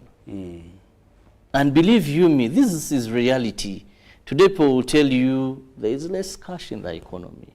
There is little money in the economy. Certain privileges are being scrapped from people because we want to be a bit frugal in our expenditure. Now, how best can we come out of this situation? The best way to come out of this situation is to live within our means. What do you mean? You have a 52 trillion budget, but you are going to, Uganda Revenue Authority is going to raise 29 trillion. So already you are above your means. So it's a matter of coming back and say, okay, this is what I have. How can I live within it? And I think it is possible. Why? We can have a fiscal we can have fiscal discipline. The behavior of some of the government projects and some of the behavior of government individuals and policies portray a luxurious way of living. So when you see of today in this country, you are buying a vehicle of 1 billion. I mean, who does that when you have a debt of 96 trillion? Who does that when your country is spending half of the money on debt servicing? That is fiscal discipline. If you are an accounting officer and you keep on committing government when you have no money, because right now domestic areas are 7 trillion, and the government can only pay 200 billion. If it was a company, domestic area, that means the money government is borrowing, yes, and the invoices it has and has not paid 7 trillion. 7 trillion. And we can only pay 200 billion. In so that means these financial institutions there are demanding government this amount of exactly. money. Not only financial institutions, it is you, Chirabo, having supplied the government, but you have borrowed from a bank. And it's a vicious cycle. But the accounting officer says, you supply, you shall pay. You shall pay. And he knows or she knows that actually this money is not in the budget. That is fiscal indiscipline. Have ever met many who supplied seedlings? Exactly. During that time, some supplied maize, and they are crying. We some have been put out of stations here that are closing simply because they have supplied fuel to these construction companies, and these construction companies are not being paid. Yes. And the Auditor General, brings it out very probably said that actually we have commitment fees we need to pay. Otherwise, if we don't, they're going to have an interest, and the next financial year, it will be the sum will be exponential. It will be expensive so high. So that's fiscal discipline. I'm telling you, fiscal discipline is you've been given immunization drugs, isn't it? And they have now expired on the money you borrowed from World Bank. And the Auditor General says that 300 billion is going to be lost. And this is money we borrowed. But the immunization drugs are going to expire. And why is it? Is because when the propaganda started, that people should not go for immunization for COVID, government did not do much to counteract that. And people stopped going for that. And we borrowed money, now we are going to destroy. What hurts for me in this drug business is you borrow money to buy the drugs. You borrow money to store these drugs. When they expire, you need money to destroy them. It's not me and you who just goes in our... No, you see. So it hurts. It hurts that in circumstances like these ones, you decide to do those kind of... You display that kind of behavior. So, and that's the fiscal discipline we're talking about. Fiscal discipline also in a supplementary expense. Because if you have a budget, the first core, even in your house, the core things that happen to you is if you are renting, you know rent comes first. Children's school fees will come first. Then your beer in the evening comes later. But agencies here first budget for luxurious expenses. Travel abroad, special meals, workshops. But the core function of a ministry is not budgeted for, waiting for a supplementary expense. Because if you don't have money for your core function, then everybody will be in a hurry to give you money so that you can be able to run as. So living within our means and enforcing fiscal discipline can help us reduce pressure, the debt burden that we are currently having. But also expanding the tax base. Tax base expanding, it is not about increasing revenues. No, it's about getting those who are not paying. The Auditor General was telling us that these gold miners did not pay more than 300 billion in the last financial year. And a friend was joking and said, they were advocating to be exempted. No, a friend was joking and said, Julius, I think I'm going to go in gold business because you have the power to say, you've taxed me a lot, I am not paying. But I wish I could do that on payee because remember 30% of your salary goes on taxes and you remain with very little to spend on other things. 30% goes there, you have another 5% NSSF, you have all these things. So almost half of your entire salary goes to government. Maybe I could also say, I'm no longer want to pay, I become like them. So that kind of laxity that you can't enforce also makes you actually have more burden to pay for your debt. So we need to fix that as a country. And if we can't do that, I can tell you is that sooner or later, we are going to find that more than, we are going to collect all the revenue we have in this country and pay the debt and we remain with completely zero to spend on ourselves. And I think lastly for me is the question of, we need to be very serious on people who eat our money, who misuse our resources. Corruption. If it takes a year to prosecute somebody who has taken mabati, for example, I mean, so what happens? I mean, somebody took it, everybody saw it, we have evidence, but it takes you a year to prosecute that. So will you prosecute a syndicate? You won't. If we have a ghost health center, and we can't find it, and it is taking us, up to now, I've never got an official comment from government that the health center that have disappeared, that are ghosts, are actually there, which means they are not there. That it actually happens and nobody is taking action. So we must be disciplined enough. Fiscal discipline and enforcement is very, very important if we want to reduce the burden on our debt.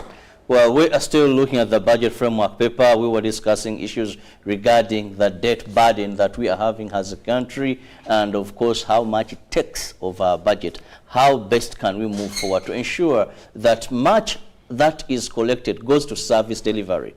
Now, one of the things Julius need to mention is how much also goes to recurring expenditure. These monies that go to salary, these monies, and how little then is left for you, actually, to deliver services. But I want to rush very quickly, looking at time here, to the expected revenue.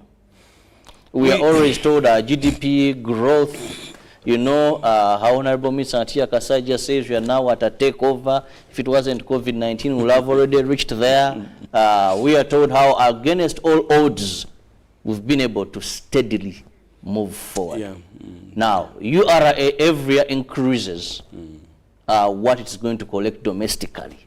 Of course, we know we shall have donor fund. We may have some grants, and we shall also borrow, definitely, to have our budget clear. But let's look at the sources, key sectors. Of course, domestic cost mobilization, URA is doing a good job. We really, based on... It has grown the tax base. Yes, really, yes, they are doing a good job. We have a target of 2.7 trillion for this financial we are in, and they are projecting to raise 2.9 trillion, and that's being modest, considering all what has happened. But also is that we intend to borrow, and I have seen that borrowing, that external borrowing is going to be around from 8.2 to 8.9. I have also seen that budget support has drastically reduced. Budget support is the amount of money you borrow, and then it goes straight in your basket. It's not for any other thing but on the budget. It is reducing from 1.5 trillion to 258 billion. And so we have been trying to clarify to understand why does that happen. It happens for a number of reasons. One, it could be a strategy for government to stop borrowing and say, God, that would be good, because you really want to clean up your system. The other part is that you find that if your basket has got holes in it, some donors would be hesitant to put in money because it might slip through. But according to the experience I have seen, that usually at the budget framework paper, a number of donors have not committed themselves to how much money they are likely to put into the basket. So this number is likely to improve as we go to the next stage of the budget, which is at the ministerial policy statement level. I think for URA, for me, is the biggest challenge they have is to get those who are not on the tax register to get on and pay. And one example for me is about the porous borders we have across the country. I mean, let's agree, URA will never man or the borders, because even immigration has failed to do that. There are those porous border points. The best person to do that is a district, because a district has got a border with another country. So URA should really enter into an MOU with these districts and say, please, manage the borders, 10% commission. That's a win-win situation. The district will get resources for managing the border, but also URA will be able to collect resources. So we have so much that is smuggled in? Yes, so much that is smuggled in, and then we can't stop that. We can also be able, I think for me, the other element is about enforcement. Nobody should say, I'm not going to pay taxes because it's high. Why? Because everybody's doing that, enforcement. If the tax is high, you pay for it and start challenging it in court. If you challenge it in court and you win, then your money is paid back. There is a process that is done. So enforcement is actually very, very important. The other one is, can you please reduce the complication of paying taxes? Try to import a phone. You are likely to be asked to appoint an agent at the customs to clear for your phone. And I was asking myself, really, should I require an agent to clear each and everything for me at the customs? No, I don't think so. I think these clearing agents should only be for these containers and all those things. Because when you put in middlemen, and that's why there is an idea of cutting out middlemen, when you bring in the procurement rules are now that you can cut out middlemen. When you clear out middlemen, you reduce the cost of transaction. Very true. And the cost now becomes cheaper and you can afford more. So work out on how to reduce the complication of paying taxes, so that people are aware of what they are paying for and how much it is. Because the moment you bring in so many people in the middle, it becomes a very big challenge. And we need to look at the tax expenditure, because we are losing close to 7 trillion in tax expenditure over time. So why can't we say this business of exemptions, we look at them. If I bring you as an investor to do chapati, please do chapati. And let me know that I gave you a tax exemption to make chapati. But we don't have such. No, but I mean, we bring an investor who says he's going to start a factory and he becomes a chapati maker. So when you do that, it means that the tax exemptions I gave you are some in saloon business. Exactly, like, and you are like, how did you enter here? And if this is what you're doing? I mean, and I have told you that this business of tax exemption starts with the top. Parliament does not pay taxes on their allowances. Yet each and every Ugandan does that. So now there is no moral obligation and authority for Parliament to begin to say tax everybody, because everybody will start looking back at you. So these tax expenditures, we need to look at them in two ways. One is rationalize them. Who gets it and who doesn't, and the criteria that is there. Number two, go and evaluate them. If you said you're going to bring $1 million, employ 200 people in 3 years, 5 years down the road, they are not there. It's no longer there. Either you pack your bags and go, or you start operating normal like any other person. So once we do that, I think it can be able to bring, in more revenue, so that this can reduce on the debt burden, but also have more money on our service to spend on. Well, we are still looking at the budget framework paper that is before Parliament, and by 1st of next month, it has to be done with it. Now, let's look at challenges of implementation. Because the budget is what you expect to collect, that we've discussed very well. Now I want to look at your planned expenditure of these monies. What are those priority areas and what are the challenges that are likely to be faced in implementation? Of course, the budget is not implemented in isolation. There are external factors that really affect it. Among them is that, of course, you know, we have the anti-homosexuality bill that we passed, and we have this grant agreement with our external partners. So that sort of, you know, is a shock in terms of the expected revenue that we are likely to get. We were suspended from AGOA. That is a 200+ million trade value. So it means that now you are going to have less people to export, and it's a value chain, because if you have been buying tomatoes or whatever you have been buying, you know, so incomes are going to reduce. So you might not likely to hit the target of URA to correct the revenue. In fact, I think right now we are being told that URA is getting some shortfalls per month as per their target. So the issues of regional markets, I mean, we always beg Kenya, please, we want to sell you our eggs, our milk, and it's not stable. So when it's not stable, then people cannot be able to plan accordingly. So that's another one. So the other one I think which is very important is our lack of preparedness to execute projects, because monies are going to be released, but you'd be surprised that money is going to return back to Treasury at the end of the financial year. We were told that Ministry of Health, for example, did not recruit around 600 health workers, and yet the money was available. But this people claim money comes in late, and when it is released late, they are constrained by the law. That if you can't use this money at such a time to show clear expenditure. Actually, one person told me jokingly, but you're the expert, and he said, do you know why sometimes at the end of their conferences there are so many? It is because you have money that you must spend or return back. You know, this issue of health workers, other things I don't understand, but for health workers, you are supposed to, people are on strike because they want to be recruited. You have money to recruit them, and you have failed to recruit, and you have returned back the money. It doesn't make sense. Reason, you know the reason they have given? That their recruitment cycle is different from the government budget cycle. Where do you stay in this country that you have a different recruitment cycle than what the resources are available? But also is, do you so have... should recruit as when the resources are available? And I think that for me that's the biggest mistake.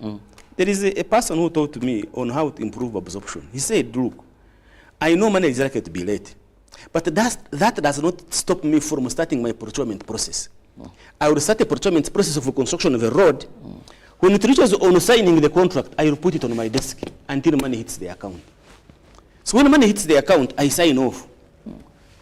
And money is released. So you can't tell me that you've not recruited because you have not seen money on your account. Start the recruitment process in this country can take more than 6 months. Start it.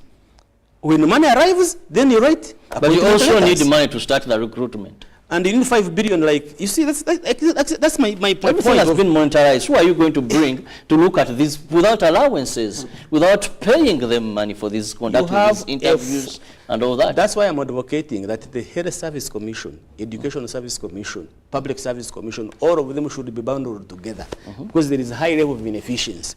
You can't have a full-time Health Service commissioners who are running on a full day, and you tell me that as of today you cannot recruit because you are waiting for allowances. What are we paying you for heaven's sake? So for me is you are failed on your job. Pack up your bags and let a competent person run the show. Because you can't be having money to recruit. And in fact, I have already advocated, if you're an accounting officer and you return back money, you should not hold that position for the next financial year. But some factors are beyond their control, not to be a devil's advocate, but as when this money is released. You see, sometimes this money comes in late for reasons best known to... Up to now, people still blame COVID for not performing.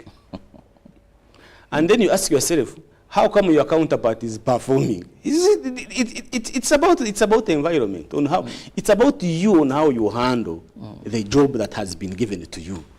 Don't start bringing excuses.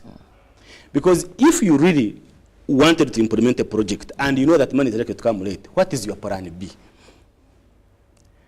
You see, the supplementary budget we've been talking about, the Auditor General said we had a 48 trillion budget was passed. Then all of the sudden, supplementary budget came in of another 5 trillion. It shot up to around 52 trillion. But we only spent 43 trillion, which tells you in the first instance, we never needed a supplementary budget at all. But you put people on pressure to pass it, and you can't even spend it. So for me, it's not about the lack of money in this country. It's about how prepared we are to execute even the little that we have. Because people say we don't have money. If you ask the little that you have been given, show your impact, zero. So for me, accounting officers need to prepare themselves. This is Uganda, and this is how we work. Plan accordingly. Prepare yourself so that when money hits on your account, it is spent. Recruit and stop at signing off appointment letters because money has not arrived. When the money arrived, sign off the appointment letters and pay off people, probably those allowances that you have been talking about. But for money to return back to Treasury because you could not recruit, because your recruitment cycle is different from the government budgeting cycle, and you have not changed that to make sure that it follows properly, come on. Well, Julius, I must let you go at this time. We must leave room for the sports updates. But before we move out of here, what is your parting shot? A parting shot is that I've told Ugandans all the time that that health center in your village belongs to you. That primary school belongs to you. That water point belongs to you. It doesn't belong to politicians. Therefore, monitor it, see how it is functioning, and ask the right questions, because you have a right as a citizen to know that that school must function and that health center must function. So that we all demand accountability from our leaders. Thank you so much. Well, thank you so much, Julius, for your time, and of course our viewers. We'll leave room for sports. See you in the next hour in Good Morning Uganda Extra. Good morning.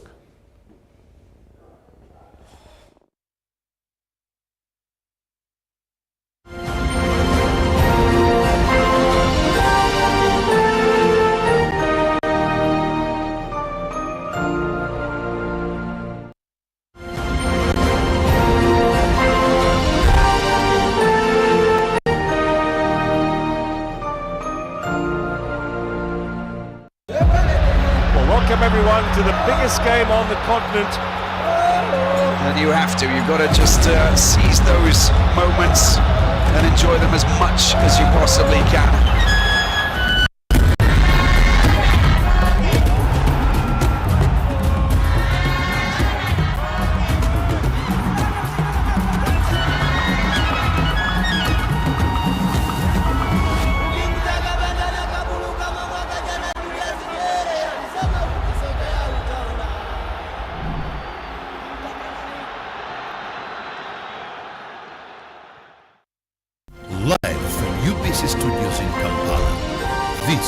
is Good Morning Uganda. UBC is the national public broadcaster. We educate, inform, entertain, and inspire our audiences. You can watch us on free-to-air channel 001, DSTV channel 282, GoTV channel 371, Star Times channel 201, Zuku TV channel 20, and Zam TV channel 350. Even when your subscription expires, you can still watch UBC for free on your pay TV platforms. Junko. Yo. Wachiko. Check the shopping, man. What's your secret? Uganda, haven't you heard of the parish development model PDM? Yes, I did, but I thought it was just a talk. No, Sebatia. It is real. I and a few friends together formed a circle, accessed money from the PDM, invested in a poultry project, and now things are moving. Junko. I thought I was one of your friends. You are. But you left me behind. I didn't leave you in poverty. What you do, just visit your LC2 chairperson and your parish chief and start the process of economic transformation. Just like that. The parish development model is an initiative from the government of Uganda through the Ministry of Local Government designed to transform all lives of Ugandans for the better. PDM, my parish, my development, my life.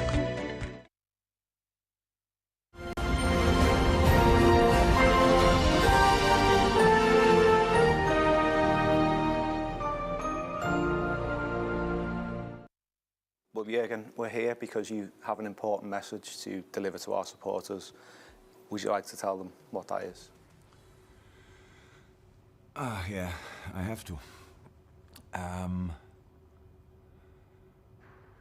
I will leave the club at the end of the season. I can understand that it's a shock for a lot of people in this moment when you hear it the first time, but obviously I can explain it, or at least try to explain it, and I love absolutely everything about this club. I love everything about the city. I love everything about our supporters. I love the team, love the staff, love everything. That I still take this decision probably will, or shows you that I'm convinced it's the one I have to take. It is that I'm, how can I say, that I'm running out of energy. I have no problem now, obviously. I think I know it already for longer, that I will have to announce that at one point. But I'm absolutely fine now. But I know that I cannot do the job again and again and again and again. And after all the years we had together, and after all the time we spent together, and after all